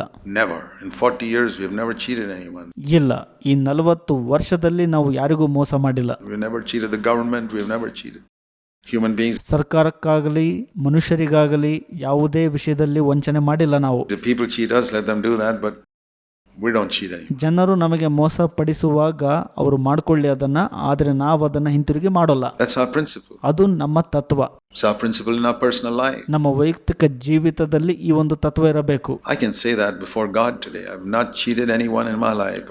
ನಾನು ದೇವರ ಎದುರುಗಡೆ ಸತ್ಯವಾಗಿ ಹೇಳಕ್ ಇಷ್ಟಪಡ್ತೇನೆ, ನನ್ನ ಜೀವಿತದಲ್ಲಿ ನಾನು ಎಂದಿಗೂ ಯಾರಿಗೂ ವಂಚನೆ ಮಾಡಿಲ್ಲ. My unconverted days I did, and I restored it all. I gave it all back. But not now. ನಾನು ಪರಿವರ್ತನೆ ಹೊಂದದೇ ಇರುವಂತ ದಿನಗಳಲ್ಲಿ ಆ ಒಂದು ತಪ್ಪನ್ನ ಮಾಡಿದ್ದೆ, ಆದ್ರೆ ಅವೆಲ್ಲವನ್ನ ಮತ್ತೊಮ್ಮೆ ಹಿಂತಿರುಗಿಸಿ ಬಿಟ್ಟೆ. ಆದ್ರೆ ಈಗ ಅದನ್ನ ನಾನು ಮತ್ತೆ ಮಾಡ್ತಾ ಇಲ್ಲ. The principles of God's kingdom. ದೇವರ ರಾಜ್ಯದ ತತ್ವಗಳು. Seek the government of God in every area of our life. ನಮ್ಮ ಜೀವಿತದ ಪ್ರತಿಯೊಂದು ಕ್ಷೇತ್ರದಲ್ಲಿ ದೇವರ ಸರ್ಕಾರವನ್ನ ಹುಡುಕುವರಾಗಿರ್ಬೇಕು ನಾವು. Turn from this preoccupation with worldly things to become great and big and all. Earn your living. ನೀವು ಇಹಲೋಕದ ಸಂಗತಿಗಳಲ್ಲಿ ಏನು ಮುಂಚೆ ಆತ್ಕೊಂಡಿದ್ರಲ್ಲ, ದೊಡ್ಡವರಾಗಬೇಕು, ನಾನು ಶ್ರೇಷ್ಠನಾಗಬೇಕು ಲೋಕದಲ್ಲಿ ಅಂತ, ಅದರಿಂದ ತಿರುಗಿಕೊಳ್ಳಿರಿ, ನಿಮ್ಮ ಜೀವನಕ್ಕಾಗಿ ಸಂಪಾದನೆ ಮಾಡ್ರಿ. But be a witness for Christ. That's our calling. ಆದ್ರೆ ಕ್ರಿಸ್ತನಿಗಾಗಿ ಸಾಕ್ಷಿ ಉಳ್ಳವರಾಗಿರ್ರಿ, ಅದೇ ನಮ್ಮ ಕರೆಯಾಗಿದೆ. And that will be the happiest person. ಅದೇ ಸಂತೋಷವುಳ್ಳ ಮನುಷ್ಯನ ಗುರುತು. That will be the happiest family. ಅದೇ ಸಂತೋಷವುಳ್ಳಂತ ಕುಟುಂಬ. That will be a really godly family. ಅದು ನಿಜವಾಗ್ಲೂ ದೈವಿಕ ಕುಟುಂಬ. And that's what we are trying to raise in CFC. ಅದನ್ನೇ ನಾವು CFC ಯಲ್ಲಿ ಬೆಳೆಸಲು ಅಥವಾ ಎಬ್ಬಿಸಲು ಹಾತೊರೆಯುತ್ತಿದ್ದೇವೆ. But John the Baptist, the devil hates that type of message. ಸ್ನಾನಿಕನಾದ ಯೋಹಾನನು ಕೊಟ್ಟಂತ ಸಂದೇಶವನ್ನ ಸೈತಾನನು ಹಾಗೆ ಮಾಡಿದನು. And we read that ನಾವು ಓದುತ್ತೇವೆ, Herod imprisoned him. ಹೆರೋದನು ಆತನನ್ನು ಸೆರೆಮನೆಗೆ ಹಾಕಿಸಿದನು. Matthew 4 verse 12. ಮತ್ತಾಯ 4:12. Jesus heard that John had been taken into custody. ಯೇಸು ಸ್ವಾಮಿಗೆ ತಿಳಿದು ಬಂತು ಸ್ನಾನಿಕನಾದ ಯೋಹಾನನು ಸೆರೆಮನೆಗೆ ಒಯ್ಯಲ್ಪಟ್ಟಿದ್ದಾನೆ ಅಂತ. There are many things that God does which I tell you honestly I cannot understand. ನಿಮಗೆ ಗೊತ್ತಾ, ದೇವರು ಅನೇಕ ಸಂಗತಿಗಳನ್ನ ಮಾಡುವಾತನಾಗಿದ್ದಾನೆ. ನಾನು ಪ್ರಾಮಾಣಿಕವಾಗಿ ಹೇಳಬೇಕಪ್ಪ ಅಂದ್ರೆ ಅದು ನನಗೆ ಅಷ್ಟು ಅರ್ಥ ಆಗಿಲ್ಲ ಏನ. Just like you experience things in your life that you can't understand. ನಿಮ್ಮ ಜೀವಿತದಲ್ಲಿ ಏನು ಅನುಭವ ಪಡ್ಕೊಂಡಿದ್ದೀರಲ್ಲ, ಅದರ ಅರ್ಥ ನಿಮಗಿನ್ನೂ ಆಗಿರೋದಿಲ್ಲ. ಆ ರೀತಿಯಾಗಿ As soon as I opened the Gospel of Matthew, there are things I can't understand.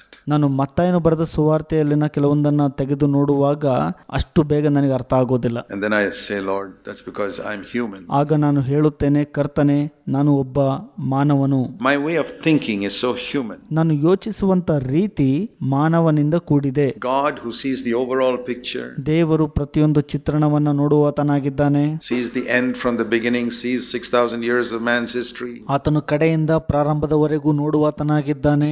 6,000 ವರ್ಷಗಳ ಮಾನವ ಇತಿಹಾಸವನ್ನ ನೋಡುವಾತನಾಗಿದ್ದಾನೆ. Sees all the millions of people in the world. ಇಡೀ ಲೋಕದಲ್ಲಿ ಇರುವಂತ ಎಷ್ಟೋ ಮಿಲಿಯನ್ ಗಟ್ಟಲೆ ಜನರನ್ನು ನೋಡುವಾತನಾಗಿದ್ದಾನೆ. He thinks in a different way.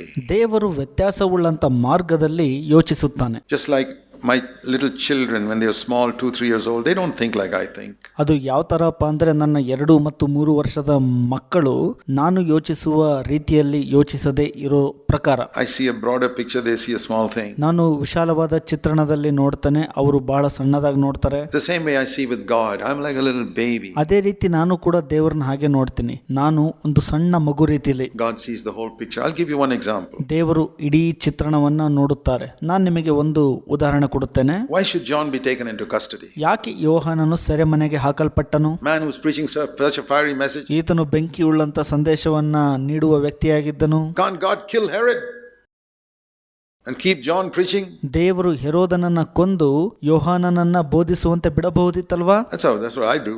ಅದನ್ನ ನಾನು ಮಾಡ್ತೀನಿ.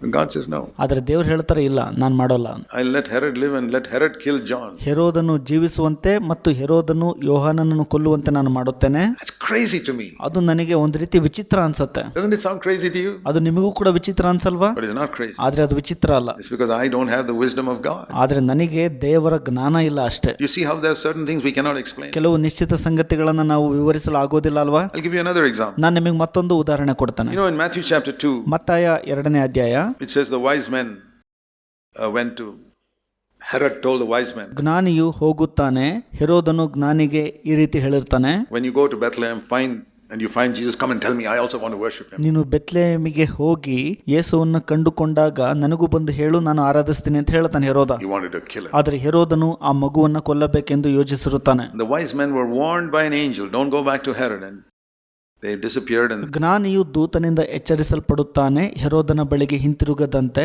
ನಂತರ ಆತನು ಸ್ವದೇಶಕ್ಕೆ ಹೊರಟೋಗ್ತಾನೆ. Herod was waiting for nearly a number of months anyway. ಹೆರೋದನು ಬಹಳ ಕಾದು ಹಲವಾರು ತಿಂಗಳುಗಳ ಕಾಲ ಕಾಯುತ್ತಿರುತ್ತಾನಾತ. And when he discovered that they duped him, ಅವರು ಆತನಿಗೆ ಕೈ ಕೊಟ್ಟರು ಎಂಬುದನ್ನ ಹೆರೋದನು ಗ್ರಹಿಸಿಕೊಂಡಾಗ, when there's some child born who is going to be a king, is going to replace me as king of the Jews, ಒಂದು ಮಗು ಬೆಳೆದು ರಾಜನಾಗುತ್ತಾನೆ, ಯಹೂದ್ಯರ ರಾಜನಾದ ನನ್ನ ಸ್ಥಾನವನ್ನು ಆತ ಅಲಂಕರಿಸುತ್ತಾನೆ. you know what he did? ಅಂತ ತಿಳಿದಾಗ ಏನ್ ಮಾಡ್ದ ಗೊತ್ತಾ? It says in Matthew chapter 2 that he sent, you know the story. ನಿಮಗೆ ಗೊತ್ತಿದೆ ಅದು. ಮತ್ತಾಯ 2ನೇ ಅಧ್ಯಾಯದಲ್ಲಿ ಆತನು ಕಳುಹಿಸಿಕೊಡ್ತಾನೆ. He sent soldiers to kill all the children in Bethlehem that were below 2 years old. 2 ವರ್ಷಕ್ಕಿಂತ ಕಡಿಮೆ ಇರುವ ಬೆತ್ಲೆಹೇಮಿನಲ್ಲಿರುವ ಮಕ್ಕಳನ್ನ ಕೊಲ್ಲುವಂತೆ ಹೆರೋದನು ಸೈನಿಕರನ್ನ ಕಳುಹಿಸಿಕೊಡ್ತಾನೆ. Imagine a little town where every child below the age of 2 was killed. ಕಲ್ಪಿಸಿಕೊಳ್ಳ್ರಿ, ಆ ಒಂದು ಸಣ್ಣ ಪಟ್ಟಣದಲ್ಲಿ ಪ್ರತಿ 2 ವರ್ಷಕ್ಕಿಂತ ಕಡಿಮೆ ಇರುವ ಮಕ್ಕಳು ಕೊಲ್ಲಲ್ಪಟ್ಟರು. I say, Lord, why? ನಾನು ಹೇಳಿದೆ, ಕರ್ತರೆ ಯಾಕದು ಅಂತ. What would I have done if I were there? I would have killed Herod. ನಾನು ಅಲ್ಲಿದ್ದರೆ ಏನ್ ಮಾಡ್ತಿದ್ದೆ? ಹಾಗಾದ್ರೆ ನಾನು ಹೆರೋದನನ್ನ ಕೊಂದು ಬಿಡ್ತಿದ್ದೇನೋ. What would you have done? Tell me. ನೀವೇನ್ ಮಾಡ್ತಿದ್ರಿ ಹೇಳ್ರಿ ಹಾಗಾದ್ರೆ. Would you have killed Herod, or would you have allowed all these babies to be killed? ನೀವು ಈ ಮಕ್ಕಳನ್ನ ಕೊಲ್ಲುವಂತೆ ಬಿಡ್ತಾ ಇದ್ರ ಅಥವಾ ಹೆರೋದನನ್ನ ಕೊಂದು ಬಿಡ್ತಿದ್ರ? I say, Lord, my ways are not your ways. I am a stupid man. ನಾನು ಹೇಳಿದೆ, ಕರ್ತರೆ ನನ್ನ ಮಾರ್ಗಗಳು ನಿನ್ನ ಮಾರ್ಗಗಳಲ್ಲ, ನಾನು ಮೂಢ ಮನುಷ್ಯನು ಅಂತ. Your ways are far superior to my ways, but I can't understand it. ನನ್ನ ಮಾರ್ಗಗಳಿಗಿಂತ ನಿನ್ನ ಮಾರ್ಗಗಳು ಬಹಳ ಉನ್ನತವಾಗಿದೆ, ಅದನ್ನ ನಾನು ಅರ್ಥ ಮಾಡಿಕೊಳ್ಳಲು ಆಗೋದಿಲ್ಲ. I'll tell you today, even today I can't understand why God did not kill Herod. ಯಾಕೆ ಹೆರೋದನನ್ನ ದೇವರು ಕೊಲ್ಲಲಿಲ್ಲ ಎಂಬುದಾಗಿ ಇವತ್ತು ಕೂಡ ನನಗೆ ಅರ್ಥ ಆಗಿಲ್ಲ. But at all those little babies to die, and all those mothers, I don't know how many hundreds of mothers crying and weeping. ಆ ಸಣ್ಣ ಮಕ್ಕಳು ಸತ್ತಾಗ ಎಷ್ಟು ಜನ ತಾಯಂದ್ರು, 100 ಜನ ತಾಯಂದ್ರು ಅತ್ತು ಗೋಗರೆದರು ನನಗೆ ಗೊತ್ತಿಲ್ಲ. But I say, Lord, your ways are perfect. ಆದ್ರೆ ನಾನು ಹೇಳ್ತೀನಿ, ಕರ್ತರೆ ನಿನ್ನ ಮಾರ್ಗವು ಪರಿಪೂರ್ಣವಾಗಿದೆ. I just say that this is just the beginning of Matthew. ನಾನು ನಿಮಗೆ ಹೇಳಕ್ ಇಷ್ಟಪಡ್ತೀನಿ, ಇದು ಮತ್ತಾಯದ ಒಂದು ಪ್ರಾರಂಭ. 2000 years of church history. 2000 ವರ್ಷಗಳ ಸಭೆಯ ಇತಿಹಾಸದಲ್ಲಿ Why was James the apostle killed when he was 30 years old? ಯಾಕೆ ಅಪೋಸ್ತಲನಾದಂತ ಯಾಕೋಬನು 30 ವರ್ಷದವನಿರುವಾಗ ಕೊಲ್ಲಲ್ಪಟ್ಟನು? Was it because there were hundreds of apostles? No. 100 ಅಪೋಸ್ತಲರು ಇದ್ರು ಅಂತನ? ಇಲ್ಲ. There were only 11. And one of them is killed. 11 ಜನ ಇದ್ರು, ಅದರಲ್ಲಿ ಒಬ್ಬನು ಕೊಲ್ಲಲ್ಪಟ್ಟನು. I can't understand. ನಾನು ಅದನ್ನು ಅರ್ಥ ಮಾಡಿಕೊಳ್ಳಲು ಆಗುವುದಿಲ್ಲ. Few days later, the angel comes and releases Peter. Why didn't the angel come 3 days earlier and release James? ಕೆಲವು ದಿನಗಳ ನಂತರ ದೂತನು ಬಂದು ಪೇತ್ರನನ್ನ ಬಿಡುಗಡೆಗೊಳಿಸಿದನು. ಯಾಕೆ ಯಾಕೋಬನ ವಿಷಯದಲ್ಲಿ 3 ದಿನ ಮುಂಚೆ ಬರಲಿಲ್ಲ? I would have done it. ನಾನು ಅದನ್ನು ಮಾಡ್ತಿದ್ದೆ. God doesn't do it. ದೇವರು ಅದನ್ನು ಮಾಡಲಿಲ್ಲ. God says, no, James' time is over. He's got to die. ಯಾಕೆಂದ್ರೆ ಯಾಕೋಬನ ಸಮಯ ಮುಗಿದಿತ್ತು, ಆತನು ಸಾಯಬೇಕಾಗಿತ್ತು. I'm just giving you these examples, my brothers and sisters, because some things can happen in your life like that. ಪ್ರಿಯ ಸಹೋದರ ಮತ್ತು ಸಹೋದರಿಯರೇ, ನಾನು ನಿಮಗೆ ಈ ಉದಾಹರಣೆಗಳನ್ನು ಕೊಡ ಬಯಸುತ್ತಿರುವುದು ಯಾಕಪ್ಪ ಅಂದ್ರೆ, ಈ ರೀತಿಯ ಘಟನೆಗಳು ನಿಮ್ಮ ಜೀವಿತದಲ್ಲಿ ಸಂಭವಿಸುವಾಗ And you may say, I wouldn't have done it like that. Agreed. ನೀವು ಹೇಳಬಹುದು, ನಾನು ಆ ರೀತಿಯಾಗಿ ಮಾಡ್ತಿರ್ಲಿಲ್ಲ ಅಂತ. ಒಪ್ಪುತ್ತೇನೆ. But if you have honestly tried to live in the will of God, trusting Him and honoring Him, ನೀವು ಪ್ರಾಮಾಣಿಕವಾಗಿ ಕರ್ತನ ಚಿತ್ತದಲ್ಲಿ ಜೀವಿಸಲು ಮತ್ತು ಆತನನ್ನು ಸನ್ಮಾನಿಸಲು ಮತ್ತು ಆತನಲ್ಲಿ ಭರವಸೆ ಇಡಲು ಪ್ರಾರಂಭಿಸಿದಲ್ಲಿ, there are many things that can happen in your life ಅನೇಕ ಸಂಗತಿಗಳು ನಿಮ್ಮ ಜೀವಿತದಲ್ಲಿ ಸಂಭವಿಸುತ್ತವೆ, which you may not be able to understand. ನೀವು ಅದನ್ನು ಅರ್ಥ ಮಾಡಿಕೊಳ್ಳಲು ಶಕ್ತರಾಗಿರುವುದಿಲ್ಲ. ಆಗ Maybe you have a sick child. ನಿಮಗೆ ಅಸ್ವಸ್ಥಗೊಂಡಂತ ಮಗು ಇರಬಹುದು. And you don't know why. Why has God given me? ನಿಮಗೆ ಗೊತ್ತಾಗಲ್ಲ ಅದು ಯಾಕೆ ದೇವ್ರು ನನಗೆ ಈ ರೀತಿ ಕೊಟ್ರು ಅಂತ. I mean, so many others, even ungodly people, terrorists, have healthy children. ಅದೈವಿಕ ಜನರಾದಂಥ ಉಗ್ರಗಾಮಿಗಳಿಗೆ ಒಳ್ಳೆಯ ಆರೋಗ್ಯವುಳ್ಳಂತ ಮಗು ಇದೆ. Why? ಯಾಕಿದು? A true disciple of Jesus should have a sick child. ಯೇಸುವಿನ ನಿಜವಾದ ಶಿಷ್ಯನಿಗೆ ಅಸ್ವಸ್ಥಗೊಂಡಂತ ಅನಾರೋಗ್ಯಗೊಂಡಂತ ಮಗು ಇದೆ ಹಾಗಾದ್ರೆ? I don't know. ನನಗೆ ಗೊತ್ತಿಲ್ಲ. But there are 1,000 things I don't know. ಸಾವಿರಾರು ಸಂಗತಿಗಳ ಕುರಿತಾಗಿ ನನಗೆ ತಿಳಿದಿಲ್ಲ. Because my mind is like a little cup and the ocean of God's wisdom doesn't fit into this cup. ಯಾಕಂದ್ರೆ ನನ್ನ ತಲೆಯು ಸಣ್ಣ ಲೋಟದಂತೆ, ದೇವರ ಜ್ಞಾನವು ಸಾಗರದಂತೆ, ಅದು ಈ ಒಂದು ಸಣ್ಣ ಲೋಟಕ್ಕೆ ಕೂಡುವುದಿಲ್ಲ ಸರಿಯಾಗಿ. You know what I do? ನಿಮಗೆ ಗೊತ್ತಾ ನಾನೇನ್ ಮಾಡ್ತೀನಿ ಅಂತ? I humble myself and say, Lord, I don't know. ನನಗೆ ತಗ್ಗಿಸಿಕೊಂಡು ಹೇಳ್ತೇನೆ, ದೇವರೇ ನಿಜವಾಗ್ಲೂ ನನಗೆ ಗೊತ್ತಿಲ್ಲ ಅಂತ. Teach me your ways. ನಿಮ್ಮ ಮಾರ್ಗಗಳನ್ನು ನನಗೆ ತಿಳಿಯಪಡಿಸಿರಿ. Teach me the principles of your government. ನಿನ್ನ ಸರ್ಕಾರದ ತತ್ವಗಳನ್ನ ನನಗೆ ತಿಳಿಸಿರಿ. I want to learn it. ನಾನು ಅದನ್ನ ಕಲಿಯಬೇಕು ಸ್ವಾಮಿ. And if you're humble, God will teach you. ನೀವು ದೀನರಾಗಿದ್ರೆ ದೇವರು ನಿಮಗೆ ಅದನ್ನ ಕಲಿಸಿಕೊಡ್ತಾರೆ. And I'll tell you, I've learned a lot more in these 55 years than I knew at the beginning. ನಾನು ಪ್ರಾರಂಭದಲ್ಲಿ ಅರಿತಿದ್ದಕ್ಕಿಂತ ಈ 55 ವರ್ಷಗಳಲ್ಲಿ ಹೆಚ್ಚಾಗಿ ಅರಿತವನಾಗಿದ್ದೇನೆ. And if I remain humble, I will learn more in the next few years. ನಾನು ದೀನನಾಗಿಯೇ ಉಳಿದುಕೊಂಡ್ರೆ ಇನ್ನು ಬರುವಂತ ವರ್ಷಗಳಲ್ಲಿ ಹೆಚ್ಚಾಗಿ ಕಲಿಯುವನಾಗಿರುತ್ತೇನೆ. I've learned a lot about God's ways. ನಾನು ದೇವರ ಮಾರ್ಗದ ಕುರಿತಾಗಿ ಅನೇಕ ಸಂಗತಿಗಳನ್ನ ತಿಳಿದವನಾಗಿದ್ದೇನೆ. But not everything still. ಆದ್ರೆ ಇನ್ನೂ ಕೂಡ ಎಲ್ಲವನ್ನೂ ತಿಳಿದಿಲ್ಲ. I want to encourage you. Never grumble or complain. ನಾನು ನಿಮಗೆ ಪ್ರೋತ್ಸಾಹ ಪಡಿಸುತ್ತೇನೆ, ಎಂದಿಗೂ ಗುಣಗುಟ್ಟಬೇಡಿರಿ ಮತ್ತು ದೂರಬೇಡಿರಿ. Because you grumble and complain because you think your wisdom is superior to God's. It's not. ನೀವು ಗುಣಗುಟ್ಟಿ ದೂರುತ್ತೀರಿ, ಯಾಕಪ್ಪ ಅಂದ್ರೆ ನಿಮ್ಮ ಜ್ಞಾನವು ದೇವರ ಜ್ಞಾನಕ್ಕಿಂತ ಬಹಳ ಉನ್ನತವಾಗಿದೆ ಅಂತ. ಇಲ್ಲ, ಆ ರೀತಿಯಾಗಿಲ್ಲ. If you prayed for a child and God took away that child in death. ನೀವು ಮಗುವಿಗಾಗಿ ಪ್ರಾರ್ಥಿಸ್ತೀರಿ, ಆದ್ರೆ ಮಗು ಸತ್ತು ಹೋಗುತ್ತೆ, ದೇವರು ಆ ಮಗುವನ್ನ ಕರೆದುಕೊಂಡು ಹೋಗ್ತಾರೆ ಅನ್ಕೊಳ್ಳೋಣ. I don't know why he did it. ನನಗೆ ಗೊತ್ತಿಲ್ಲ ಅದನ್ನ ಯಾಕೆ ದೇವರು ಮಾಡಿದ್ರು ಅಂತ. I can comfort you, but I can't give you an explanation. ನಾನು ನಿಮಗೆ ಸಂತೈಸಬಹುದು, ಆದರೆ ಅದರ ವಿವರಣೆಯನ್ನ ಕೊಡಲು ಶಕ್ತನಾಗಿಲ್ಲ ನಾನು. But I can say this. God's ways are not our ways. ಆದರೆ ನಾನಿದನ್ನ ಹೇಳಬಹುದು, ದೇವರ ಮಾರ್ಗಗಳು ನಮ್ಮ ಮಾರ್ಗಗಳಲ್ಲ ಎಂಬುದಾಗಿ. But his ways are far better. As much better as heaven is above earth, as much higher as heaven is above earth. ಆತನ ಮಾರ್ಗಗಳು ಬಹಳ ಉತ್ತಮವಾಗಿದೆ. ಅದು ಯಾವ ತರಪ್ಪ ಅಂದ್ರೆ, ಭೂಮಿಗಿಂತ ಆಕಾಶವು ಎಷ್ಟು ಉನ್ನತವಾಗಿದೆಯಲ್ಲ ಅಷ್ಟು ಉನ್ನತವಾದ ಮಾರ್ಗ. That is our confession of faith. ಅದು ನಮ್ಮ ನಂಬಿಕೆಯ ಅರಿಕೆಯಾಗಿದೆ. Think of Christians who were tortured in prisons for so many years. ಕ್ರೈಸ್ತರು ಹಿಂಸಿಸಲ್ಪಟ್ಟು ಸೆರೆಮನೆಗೆ ಹಾಕಲ್ಪಟ್ಟರು ಅನೇಕ ವರ್ಷಗಳ ಕಾಲ. Why didn't God release them? ಯಾಕೆ ದೇವರು ಅವರನ್ನು ಬಿಡುಗಡೆಗೊಳಿಸಲಿಲ್ಲ? Even in this last 100 years. ಈ ಕಳೆದ 100 ವರ್ಷಗಳಲ್ಲಿಯೂ ಸಹ. Even right now in places like China. ಈಗಲೂ ಕೂಡ ಚೀನಾ ಅನ್ನುವಂತ ಸ್ಥಳಗಳಲ್ಲಿ, And probably a day coming in India. ಭಾರತದಲ್ಲಿಯೂ ಕೂಡ ಮುಂದೆ ಬರಬಹುದದು. Why should that man who sacrificed his job and gone to North India to preach the gospel, why should he be killed by anti-Christian people? ಯಾಕೆ ಆ ಮನುಷ್ಯನು ತನ್ನ ಉದ್ಯೋಗವನ್ನ ಬಿಟ್ಟು ಉತ್ತರ ಭಾರತಕ್ಕೆ ಹೋಗಿ ದೇವರ ಸುವಾರ್ತೆಯನ್ನ ಸಾರಿದನು, ಕ್ರಿಸ್ತ ವಿರೋಧಿಗಳಿಂದ ಕೊಲ್ಲಲ್ಪಟ್ಟನು? Now, in the last 1 year. ಇದು ಕಳೆದ 1 ವರ್ಷದಲ್ಲಿ. Why should his house be burned?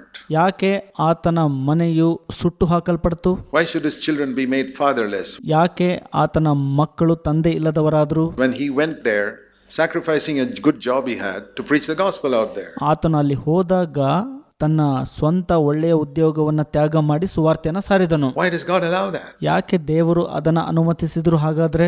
I say, Lord, I don't know. ನಾನು ಹೇಳಿದೆ, ಕರ್ತರೆ ನನಗೆ ಗೊತ್ತಿಲ್ಲ ಅದು. But I still say your ways are best. ಆದ್ರೆ ಈಗಲೂ ಹೇಳ್ತೇನೆ, ನಿನ್ನ ಮಾರ್ಗಗಳು ಬಹಳ ಉತ್ತಮವಾದ ಮಾರ್ಗ ಅಂತ. That I will never change. ಅದನ್ನ ನಾನು ಎಂದಿಗೂ ಬದಲಾಯಿಸೋದಿಲ್ಲ. I will have no complaint. ನಾನು ದೂರನ್ನ ಹೊಂದಿಲ್ಲ.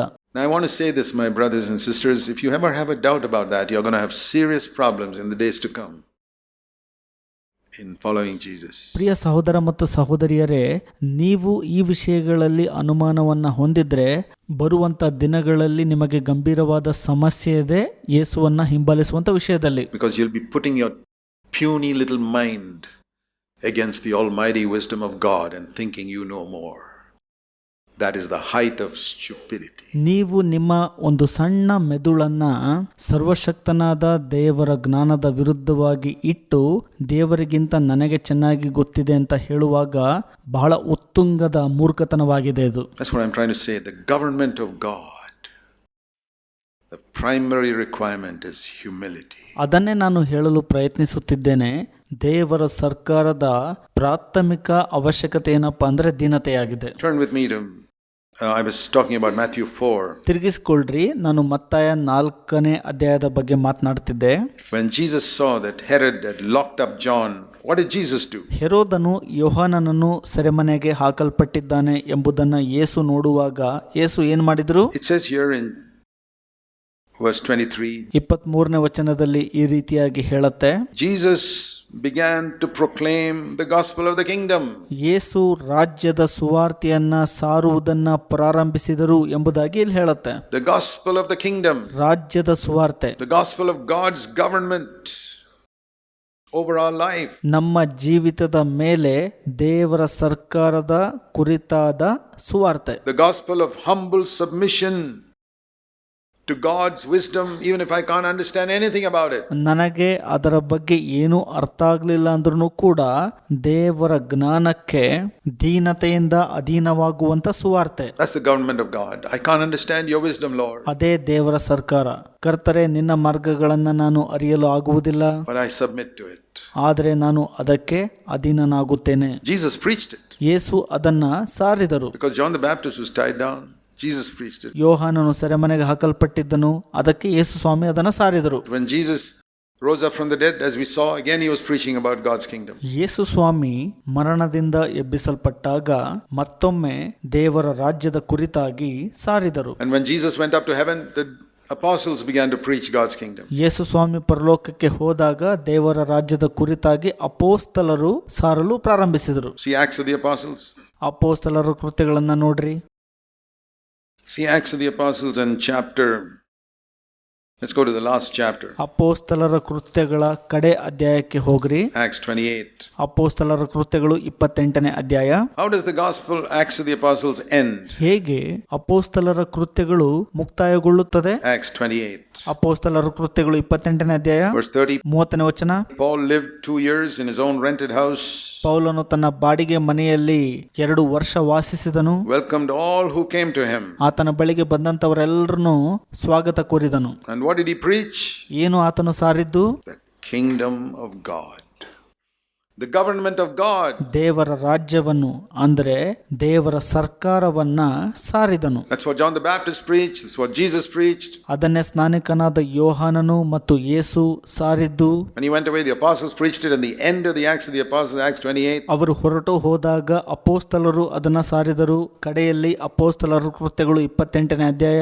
They continued preaching God's kingdom. ದೇವರ ರಾಜ್ಯದ ಕುರಿತಾಗಿ ಸಾರುತ್ತಾ ಮುಂದುವರಿಸಿದರು. And we are now in a long chapter called Acts 29. ಈಗ ನಾವು ಉದ್ದನೆಯ ಅಧ್ಯಾಯ ಎಂದು ಕರೆಯಲ್ಪಡುವಂತ ಅಪೋಸ್ತಲರ ಕೃತ್ಯಗಳು 29ನೇ ಅಧ್ಯಾಯದಲ್ಲಿದ್ದೇವೆ. Which has been going on for 2000 years. What should we be preaching? 2000 ವರ್ಷಗಳಿಂದ ಅದು ಹೋಗ್ತಾ ಇದೆ. ನಾವೇನು ಸಾರುತ್ತಾ ಇದ್ದೇವೆ? The government of God in every area of our life. ನಮ್ಮ ಜೀವಿತದ ಪ್ರತಿಯೊಂದು ಕ್ಷೇತ್ರದಲ್ಲಿ ದೇವರ ಸರ್ಕಾರವು ಇರಬೇಕು ಅಂತ. Let God govern you.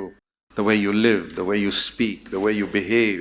ನೀವು ಜೀವಿಸುವಂತ ರೀತಿ, ಮಾತನಾಡುವಂಥದ್ದು, ನಡೆದುಕೊಳ್ಳುವಂಥದ್ದು ಪ್ರತಿಯೊಂದನ್ನು ಕೂಡ ದೇವರು ಆಳುವವನಾಗಿರಬೇಕು. That is the government of God in every area of our life. ಅದೇ ದೇವರ ಸರ್ಕಾರವು ನಮ್ಮ ಜೀವಿತದ ಪ್ರತಿಯೊಂದು ಕ್ಷೇತ್ರದಲ್ಲಿ ಇರುವಂತದ್ದಾಗಿದೆ. And yes, there will be persecution. You read about Acts chapter 14. ಅಪೋಸ್ತಲರ ಕೃತ್ಯಗಳು 14ನೇ ಅಧ್ಯಾಯದಲ್ಲಿ ನೀವು ನೋಡುವಂತೆ ನಿಶ್ಚಯವಾಗಿ ಹಿಂಸೆ ಅನ್ನುವಂಥದ್ದು ಇದ್ದೇ ಇರುತ್ತದೆ. In Acts chapter 14 he said, ಅಪೋಸ್ತಲರ ಕೃತ್ಯಗಳು 14ನೇ ಅಧ್ಯಾಯ ಇಲ್ಲಿ ಹೇಳ್ತಾನೆ, Paul said, Paul, how to strengthen the souls of the disciples. ಹೇಗೆ ಶಿಷ್ಯಂದರ ಪ್ರಾಣವನ್ನ ಬಲಪಡಿಸುವಂತದ್ದು ಎಂಬುದರ ಕುರಿತಾಗಿ ಹೇಳ್ತಾನಲ್ಲಿ. Is it by just giving comforting promises, the Lord is my helper, I will not be afraid what man can do to me? More than that. ಕರ್ತನು ನನ್ನ ಸಹಾಯಕನು, ನಾನು ಯಾರಿಗೂ ಭಯಪಡುವುದಿಲ್ಲ, ಮನುಷ್ಯರು ನನಗೆ ಏನು ಮಾಡುತ್ತಾರೆ ಎಂಬ ವಾಗ್ದಾನವನ್ನ ಕೊಟ್ಟು ಸಂತೈಸುವಂತದ್ದಕ್ಕಿಂತ ಹೆಚ್ಚಾಗಿ Acts 14:22. ಅಪೊಸ್ತಲರ ಕೃತ್ಯಗಳು 14:22. Paul strengthened the souls of the disciples, encouraging them ಪೌಲನು ಶಿಷ್ಯರ ಪ್ರಾಣಗಳನ್ನ ಬಲಪಡಿಸಿ ಅವರಿಗೆ ಪ್ರೋತ್ಸಾಹ ಪಡಿಸುತ್ತಿದ್ದನು. to continue in the faith even if you have to die for it. ನೀವು ಅದಕ್ಕಾಗಿ ಸತ್ತರೂ ಕೂಡ ನಂಬಿಕೆಯಲ್ಲಿ ಸ್ಥಿರವಾಗಿರಬೇಕೆಂದು ಪ್ರೋತ್ಸಾಹಿಸಿದನು. Saying, how do you enter the kingdom of God? ಹೇಗೆ ನೀವು ದೇವರ ರಾಜ್ಯಕ್ಕೆ ಪ್ರವೇಶ ಹೊಂದುವಂತದ್ದು? Through many tribulations we will enter the kingdom of God. ನಾವು ಬಹು ಸಂಕಟಗಳನ್ನು ಅನುಭವಿಸಿ ದೇವರ ರಾಜ್ಯದೊಳಗೆ ಸೇರಬೇಕು ಎಂಬುದಾಗಿ ಹೇಳಿದನು. So when you have tribulation, ನಿಮಗೆ ಸಂಕಟಗಳು ಇರುವಾಗ you must see a signpost there saying, this is the way to the kingdom of God. ನೀವು ಅಲ್ಲಿ ಒಂದು ಚಿಹ್ನೆ ನೋಡಬಹುದು, ಇದೇ ದೇವರ ರಾಜ್ಯಕ್ಕೆ ಹೋಗುವ ಮಾರ್ಗ ಅಂತ. Don't run away from there in some other direction. ಅಲ್ಲಿಂದ ಬೇರೆ ದಿಕ್ಕಿಗೆ ಓಡಿ ಹೋಗಬೇಡ್ರಿ. ಮತ್ತೆ Through many tribulations, and this is the one you already faced, is not the last one. ಬಹು ಸಂಕಟಗಳನ್ನು ಅನುಭವಿಸಿ ಅಂತ. ನೀವು ಈಗಾಗಲೇ ಎದುರಿಸಿರುವಂತದ್ದು ಅದೇ ಕಡೆ ಅಲ್ಲ. Encourage the souls. I mean, are you encouraged if I tell you you're going to have many tribulations in this year? ಆತ್ಮಗಳನ್ನ ಬಲಪಡಿಸುವಂತದ್ದು. ಮುಂದಿನ ವರ್ಷದಲ್ಲಿ ಅನೇಕ ಸಂಕಟಗಳು ನಿಮಗೆ ಎದುರಾಗಲಿವೆ ಎಂದು ನಾನು ಹೇಳಿದರೆ ನೀವು ಪ್ರೋತ್ಸಾಹಗೊಳ್ಳುತ್ತೀರಾ? Brother Zach, please don't preach such messages. ನೀವು ಹೇಳ್ತೀರಿ ಅನ್ಸತ್ತೆ ಸಹೋದರ ಜಾಕ್ ರವರೇ, ಇಂತಹ ಸಂದೇಶವನ್ನ ಸಾರಬೇಡ್ರಿ ಅಂತ. I don't like to hear it. ಇದನ್ನ ಕೇಳಲು ಅಷ್ಟು ಇಷ್ಟ ಆಗೋದಿಲ್ಲ. But here it says they strengthen the souls of the disciples. Hey, I want to tell you reality, man. ಅವರು ಶಿಷ್ಯಂದಿರ ಪ್ರಾಣವನ್ನ ಬಲಪಡಿಸಿ ನಾನು ನಿಮಗೆ ವಾಸ್ತವಾಂಶವನ್ನ ತಿಳಿಯಪಡಿಸುತ್ತೇನೆ ಅಂತ ಪೌಲ ಹೇಳಿದಲ್ಲಿ. Supposing I send my child to school and say, ನಾನು ನನ್ನ ಮಗುವನ್ನ ಶಾಲೆಗೆ ಕಳುಹಿಸಿ ಈ ರೀತಿ ಹೇಳುವಾಗ, hey, listen, school's going to be very easy. I know you got to study calculus and physics and all. That's easy, man. Relax. You don't have to study so much. It's all easy. ನೀನು ಶಾಲೆಗೆ ಹೋಗಿ ಲೆಕ್ಕಶಾಸ್ತ್ರ, ರಾಸಾಯನಿಕ ಶಾಸ್ತ್ರ ಇವೆಲ್ಲ ಅಧ್ಯಯನ ಮಾಡುವಾಗ ಅಷ್ಟು ಕಷ್ಟ ಇರೋದಿಲ್ಲ. ನೀನೇನು ಕಷ್ಟಪಡೋ ಅವಶ್ಯಕತೆ ಇಲ್ಲ. ಅವೆಲ್ಲ ಬಹಳ ಸುಲಭ ಇರುತ್ತೆ. ನೀನೇನು ಆರಾಮಾಗಿರು ಅಂತ ಹೇಳುವಾಗ, You think he's going to pass? No. ಆತನು ಉತ್ತೀರ್ಣನಾಗ್ತಾನ? ಹಾಗಾದ್ರೆ ಖಂಡಿತ ಇಲ್ಲ. I remember how my children used to sit up till midnight. ನನ್ನ ಮಕ್ಕಳು ಮಧ್ಯರಾತ್ರಿವರೆಗೂ ಕೂತ್ಕೊಂತಿದ್ರು ಆ ವಿಷಯವಾಗಿ. ನನಗೆ ಗೊತ್ತಿದೆ ಅದು. Because it's just so tough. ಯಾಕಂದ್ರೆ ಅದು ಬಹಳ ಕಠಿಣ ಇರತ್ತೆ. So we don't tell children, hey, it's all going to be easy, man. Just a cakewalk, just walk through it. No. It's tough. ನಾವು ನಮ್ಮ ಮಕ್ಕಳಿಗೆ ಅದು ಆರಾಮಾಗಿರುತ್ತೆ, ಎಲ್ಲ ಸುಲಭವಾಗಿರುತ್ತೆ ಅಂತ ಹೇಳೋದಲ್ಲ. ಅದು ಬಹಳ ಕಠಿಣವಾಗಿರುತ್ತೆ. But we go through tough courses to get a good education. ನಾವು ಒಳ್ಳೆಯ ವಿದ್ಯಾಭ್ಯಾಸವನ್ನ ಸಂಪಾದನೆ ಮಾಡ್ಕೋಬೇಕಪ್ಪ ಅಂದ್ರೆ ಕಠಿಣ ಕೋರ್ಸ್ಗಳನ್ನ ಆಯ್ಕೆ ಮಾಡ್ಕೋಬೇಕಾಗತ್ತೆ. This is what Paul is saying. Isn't that an encouragement? Through many tribulations you'll get the kingdom of God. ಅದನ್ನೇ ಪೌಲನು ಇಲ್ಲಿ ಹೇಳುತ್ತಿರುವಂತದ್ದು. ಅದು ಪ್ರೋತ್ಸಾಹ ಅಲ್ವಾ? ಹಾಗಾದ್ರೆ ಬಹು ಸಂಕಟವನ್ನ ಅನುಭವಿಸಿದ್ರೆ ದೇವರ ರಾಜ್ಯವನ್ನು ಪಡೆದುಕೊಳ್ಳಬಹುದು ಅಂತ. Oh, is that what I'm going to get? Wonderful. ಅದನ್ನ ನಾನು ಪಡೆದುಕೊಳ್ಳುತ್ತೇನೆ, ಹಾಗಾದ್ರೆ ಇದು ಅದ್ಭುತ ಅಂತ ಹೇಳುವಂತದ್ದು. ಹಾಗಾದ್ರೆ We enter God's kingdom where God's rule covers my life and I'm a blessing to other people. ಇದರ ಮುಖಾಂತರ ದೇವರ ರಾಜ್ಯವನ್ನ ಪ್ರವೇಶ ಹೊಂದುವಂತದ್ದು. ದೇವರ ನಿಯಮವು ನನ್ನ ಜೀವಿತವನ್ನ ಮುಚ್ಚಿಕೊಂಡಿರುತ್ತದೆ. ನಾನು ಇತರರಿಗೆ ಆಶೀರ್ವಾದ ನಿಧಿಯಾಗಿರ್ತೀನಿ. I'm willing to face any tribulation for that. ನಾನು ಅದಕ್ಕಾಗಿ ಎಂತಹ ಸಂಕಟಗಳನ್ನು ಕೂಡ ಎದುರಿಸಲು ಮನಸ್ಸುಳ್ಳವನಾಗಿರುತ್ತೇನೆ. You must be willing. We must prepare the church for that. ನಾವು ಮನಸ್ಸುಳ್ಳವರಾಗಿರಬೇಕು. ಅದಕ್ಕಾಗಿ ನಾವು ಸಭೆಯನ್ನ ಸಿದ್ಧಗೊಳಿಸಬೇಕು. And how do we know that we are going in the right direction? ನಾವು ಸರಿಯಾದ ದಿಕ್ಕಿನೆಡೆಗೆ ಸಾಗ್ತಾ ಇದ್ದೀವಿ ಎಂಬುದು ನಮಗೆ ಹೇಗೆ ತಿಳಿದು ಬರುವುದು? I'll give you one guideline. We finish with this. ನಾನು ಇದಕ್ಕಾಗಿ ಒಂದು ಮಾರ್ಗಸೂಚಿಯನ್ನ ಕೊಟ್ಟು ಮುಕ್ತಾಯಗೊಳಿಸುತ್ತೇನೆ. Romans 14:17. ರೋಮ 14:17. The kingdom of God is not eating and drinking. ದೇವರ ರಾಜ್ಯವು ತಿನ್ನುವುದು ಕುಡಿಯುವುದು ಅಲ್ಲ. In fact, it's not anything earthly. ಅದು ಇಹಲೋಕಕ್ಕೆ ಸಂಬಂಧಪಟ್ಟಿದ್ದು ಅಲ್ಲ ಕೂಡ. It's not marrying and giving in marriage, planting and building, all these things that Jesus said people will do in the last days. ಅದು ಮದುವೆ ಮಾಡಿಕೊಳ್ಳುವಂಥದ್ದು, ಮದುವೆ ಮಾಡಿಕೊಡುವಂಥದ್ದು, ಕಟ್ಟುವಂಥದ್ದು, ಕಟ್ಟಡವನ್ನ, ಇದೆಲ್ಲವೂ ಕಡೆ ದಿನದಲ್ಲಿ ನಡೆಯುತ್ತವೆ ಅಂತ ಯೇಸು ಹೇಳಿದ್ದಾರೆ. Eat and drink and marry and give in marriage and plant and build and all that. No, the kingdom of God is not all that. ಕುಡಿಯುವಂಥದ್ದು, ತಿನ್ನುವಂಥದ್ದು, ಮದುವೆ ಮಾಡಿಕೊಡುವಂಥದ್ದು, ಮಾಡಿಕೊಳ್ಳುವಂಥದ್ದು, ಕಟ್ಟುವಂಥದ್ದು, ಇದೆಲ್ಲ ದೇವರ ರಾಜ್ಯ ಅಲ್ಲ. We do all that because we live on this earth. ನಾವೆಲ್ಲ ಇದನ್ನು ಮಾಡ್ತೀವಿ ಯಾಕಂದ್ರೆ ಇಹಲೋಕದಲ್ಲಿ ಜೀವಿಸಲು. But the kingdom of God is righteousness. ಆದರೆ ದೇವರ ರಾಜ್ಯವು ನೀತಿಯಾಗಿದೆ. And let me explain righteousness. Righteousness is a big word. ನೀತಿಯನ್ನ ವಿವರಿಸಲು ಇಷ್ಟಪಡುತ್ತೇನೆ. ನೀತಿಯು ದೊಡ್ಡ ಪದವಾಗಿದೆ. But in very simple terms, ಬಹಳ ಸರಳ ಅರ್ಥದಲ್ಲಿ ಹೇಳಬೇಕಪ್ಪ ಅಂದ್ರೆ it means to love God with all your heart and to love others as you love yourself. That is righteousness. ದೇವರನ್ನ ಪೂರ್ಣ ಹೃದಯದಿಂದ ಪ್ರೀತಿಸುವಂಥದ್ದು ಮತ್ತು ಇತರರನ್ನ ನಿಮ್ಮಂತೆಯೇ ಪ್ರೀತಿಸುವಂಥದ್ದಾಗಿದೆ. ಅದೇ ನೀತಿ. Sometimes we think righteousness is paying the taxes and standing up for what is right. That's all there. But ಕೆಲವೊಮ್ಮೆ ನಾವು ಯೋಚಿಸ್ತೀವಿ ನೀತಿ ಅಂದ್ರೆ ತೆರಿಗೆಯನ್ನು ಕಟ್ಟುವಂಥದ್ದು, ಸರಿಯಾದದ್ದನ್ನ ಮಾಡುವಂಥದ್ದು ಅಂತ ಅಂದ್ಕೊಳ್ತೀವಿ. primarily, in very simple terms, to love Jesus more than anything on earth. That's righteousness. ಪ್ರಾಥಮಿಕವಾಗಿ ಒಂದು ಸರಳ ಅರ್ಥದಲ್ಲಿ ಹೇಳಬೇಕಪ್ಪ ಅಂದ್ರೆ ಯೇಸುವನ್ನು ಎಲ್ಲದಕ್ಕಿಂತ ಹೆಚ್ಚಾಗಿ ಪ್ರೀತಿಸುವಂಥದ್ದಾಗಿದೆ ನೀತಿ ಅಂದ್ರೆ. And to love others, to treat them exactly like you want to be treated.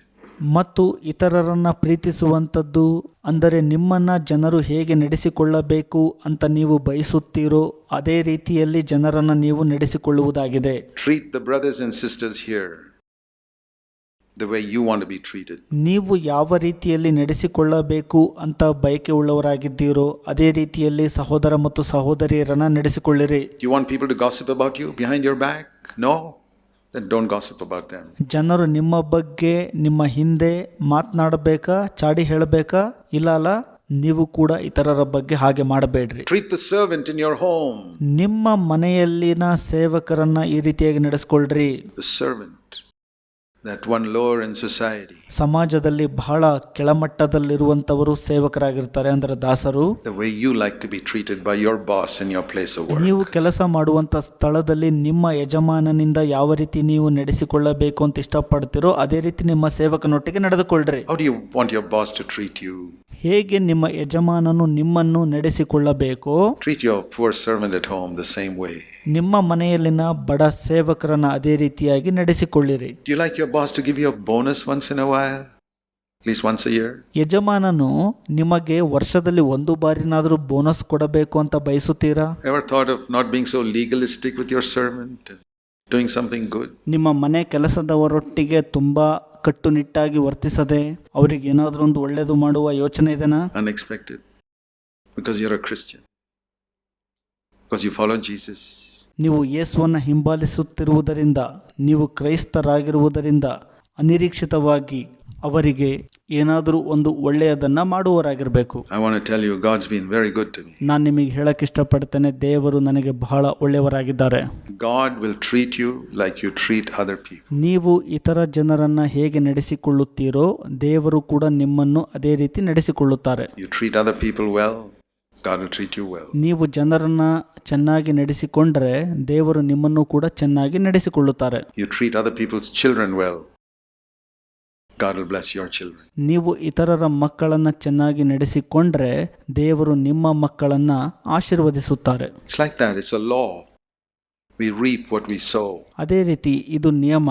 ನೀವು ಏನನ್ನ ಬಿತ್ತುತ್ತೀರೋ ಅದನ್ನೇ ಕೊಯ್ಯುತ್ತೀರಿ. So the kingdom of God is righteousness. I want to live loving Jesus with all my heart. ಹಾಗಾಗಿ ದೇವರ ರಾಜ್ಯವು ನೀತಿಯಾಗಿದೆ.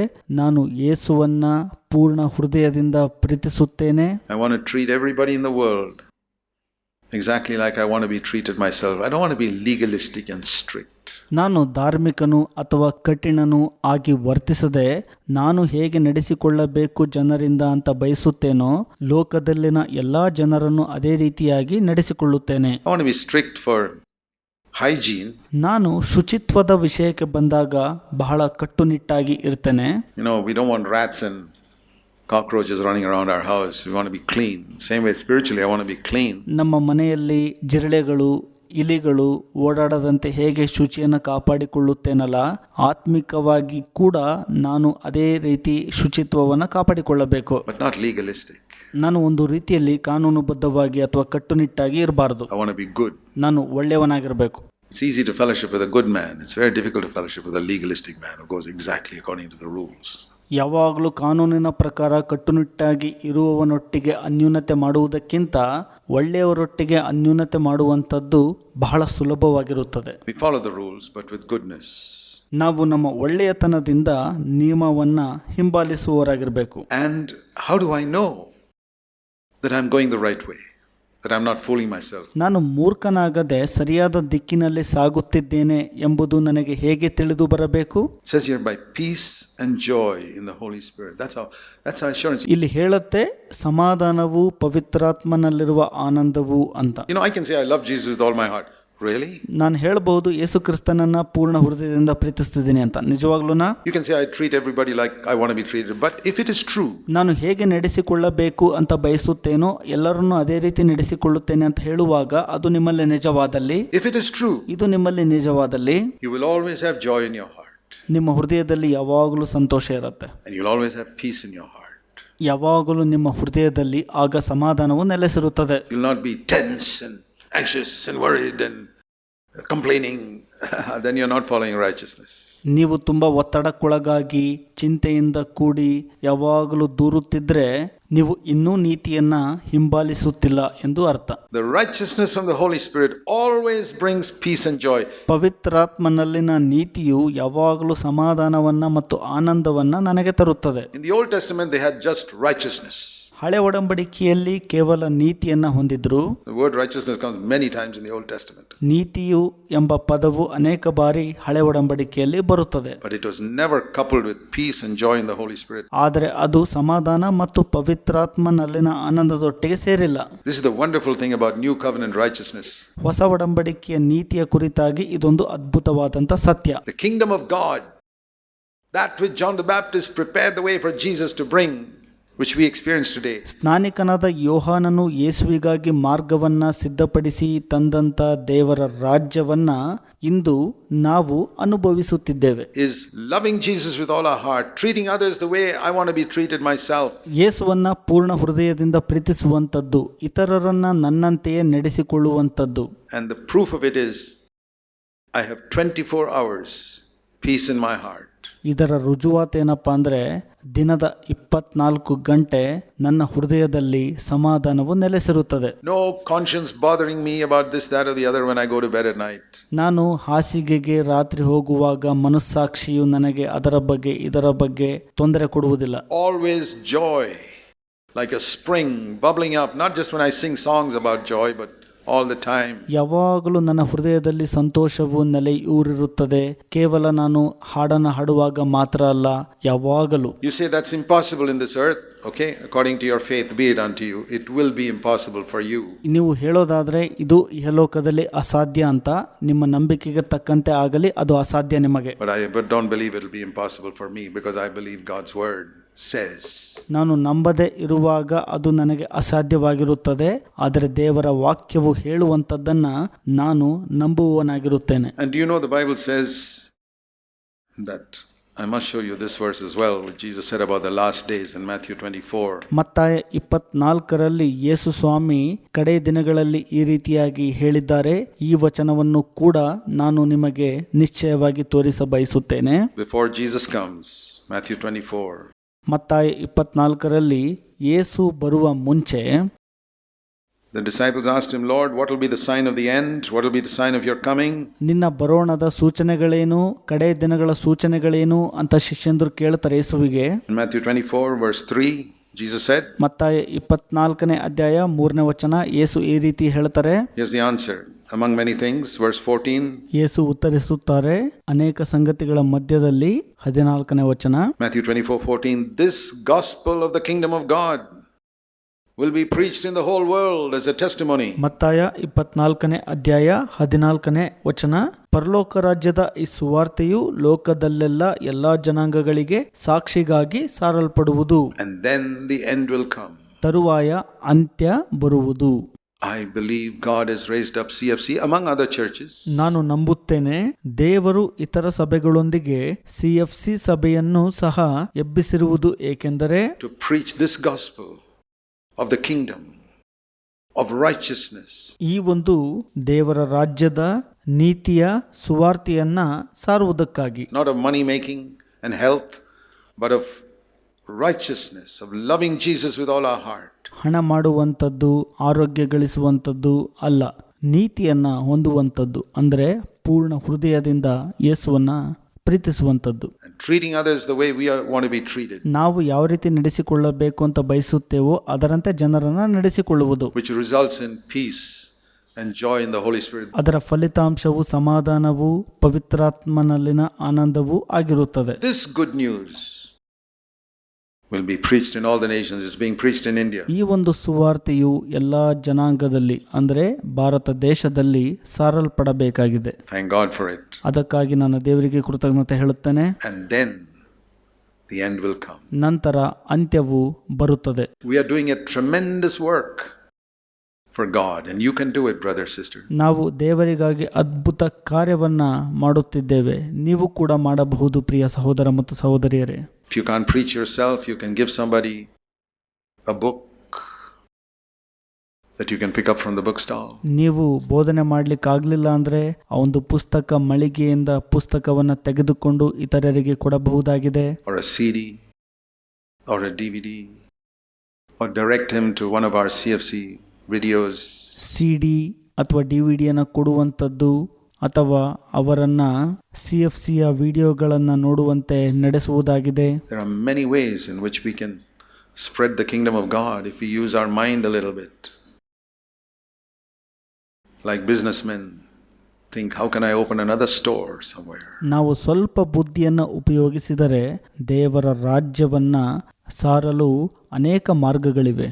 ಅದು ವ್ಯಾಪಾರಸ್ಥನು ಇನ್ನೊಂದು ಕಡೆ ಮತ್ತೊಂದು ಅಂಗಡಿಯನ್ನು ಹೇಗೆ ಸ್ಥಾಪಿಸುವುದು ಎಂಬುದನ್ನು ಯೋಚಿಸುವ ಪ್ರಕಾರ. How can I spread this? There are ways in which I can. Here's a good friend of mine. I'm a bit embarrassed to talk to him, but I can give him a book. ನಾನು ಇದನ್ನು ಹೇಗೆ ಸಾರಬಹುದು? ನನಗೆ ಒಳ್ಳೆಯ ಸ್ನೇಹಿತನಿದ್ದಾನೆ, ನನಗೆ ಮುಜುಗರ ಆತನ ಹತ್ರ ಇದರ ಬಗ್ಗೆ ಮಾತನಾಡಲು ಅಂದಾಗ ಆತನಿಗೆ ಒಂದು ಒಳ್ಳೆಯ ಪುಸ್ತಕವನ್ನು ಕೊಡಬಹುದು. I can give him a CD, a DVD. This gospel of the kingdom has to be preached. ಈ ಒಂದು ದೇವರ ರಾಜ್ಯವು ಸಾರಲ್ಪಡಲು ಆತನಿಗೆ ನಾನು CD-ಯನ್ನ, DVD-ಯನ್ನ, CFC ಯೂಟ್ಯೂಬ್ನ ಬಗ್ಗೆ ತಿಳಿಸಬಹುದು ಅಥವಾ ಪುಸ್ತಕ ಕೊಡಬಹುದು. Let's bow our heads in prayer. ನಾವು ನಮ್ಮ ತಲೆಯನ್ನು ಬೊಗ್ಗಿಸಿ ಪ್ರಾರ್ಥನೆ ಮಾಡುವವರಾಗಿರೋಣ. Please think about what we have heard, dear brothers and sisters. ಪ್ರಿಯ ಸಹೋದರ ಮತ್ತು ಸಹೋದರಿ, ಏನು ಕೇಳಿಸ್ಕೊಂಡ್ವಲ್ಲ ಅದರ ಬಗ್ಗೆ ಸ್ವಲ್ಪ ಯೋಚಿಸ್ರಿ. And ಮತ್ತು think particularly about any specific area that God spoke to you today. ಪ್ರತ್ಯೇಕವಾಗಿ ಯಾವುದಾದರೂ ಒಂದು ಪ್ರತ್ಯೇಕ ಕ್ಷೇತ್ರದ ಕುರಿತಾಗಿ ದೇವರು ನಿಮ್ಮೊಟ್ಟಿಗೆ ಮಾತನಾಡಿದರೆ ಅದರ ಕುರಿತಾಗಿ ಸ್ವಲ್ಪ ಯೋಚನೆ ಮಾಡಿರಿ. Maybe one particular thing. ಒಂದು ಪ್ರತ್ಯೇಕ ಸಂಗತಿ ಇರಬಹುದು. Say, Lord, ಹೇಳ್ರಿ, ಕರ್ತರೇ, I want to obey you there. ನಾನು ಅದಕ್ಕೆ ವಿಧೇಯನಾಗಬೇಕು. And I believe that you'll give me the power to obey you. ನಾನು ನಂಬುತ್ತೇನೆ, ಅದಕ್ಕೆ ವಿಧೇಯನಾಗಲು ನೀವು ನನಗೆ ಬಲವನ್ನು ಕೊಡ್ತೀರಿ ಎಂದು ಹೇಳುವರಾಗಿರಬೇಕು. According to your faith, be it unto you. ನಿಮ್ಮ ನಂಬಿಕೆಗೆ ಅನುಗುಣವಾಗಿ ಅದು ನೆರವೇರಲಿ. Heavenly Father, ಪರಲೋಕದ ತಂದೆಯೇ, make these truths real for every single one of us. ನಮಗೆಲ್ಲರಿಗೂ ಕೂಡ ಈ ಒಂದು ಸತ್ಯವು ನಿಜವಾಗಬೇಕು ಸ್ವಾಮಿ. Time is near, your coming is near. ಸಮಯವು ಹತ್ತಿರವಾಗಿದೆ, ನಿನ್ನ ಬರೋಣವು ಹತ್ತಿರವಾಗಿದೆ. We want to live for the things of eternity. ನಿತ್ಯತ್ವದ ಸಂಗತಿಗಳಿಗಾಗಿ ನಾವು ಜೀವಿಸಬೇಕು ಸ್ವಾಮಿ. Help us in Jesus' name. Amen. ಸಹಾಯ ಮಾಡಿರಿ, ಯೇಸುವಿನ ಹೆಸರಿನಲ್ಲಿ ಬೇಡಿ ಹೊಂದಿದ್ದೇವೆ ತಂದೆ, ಆಮೆನ್.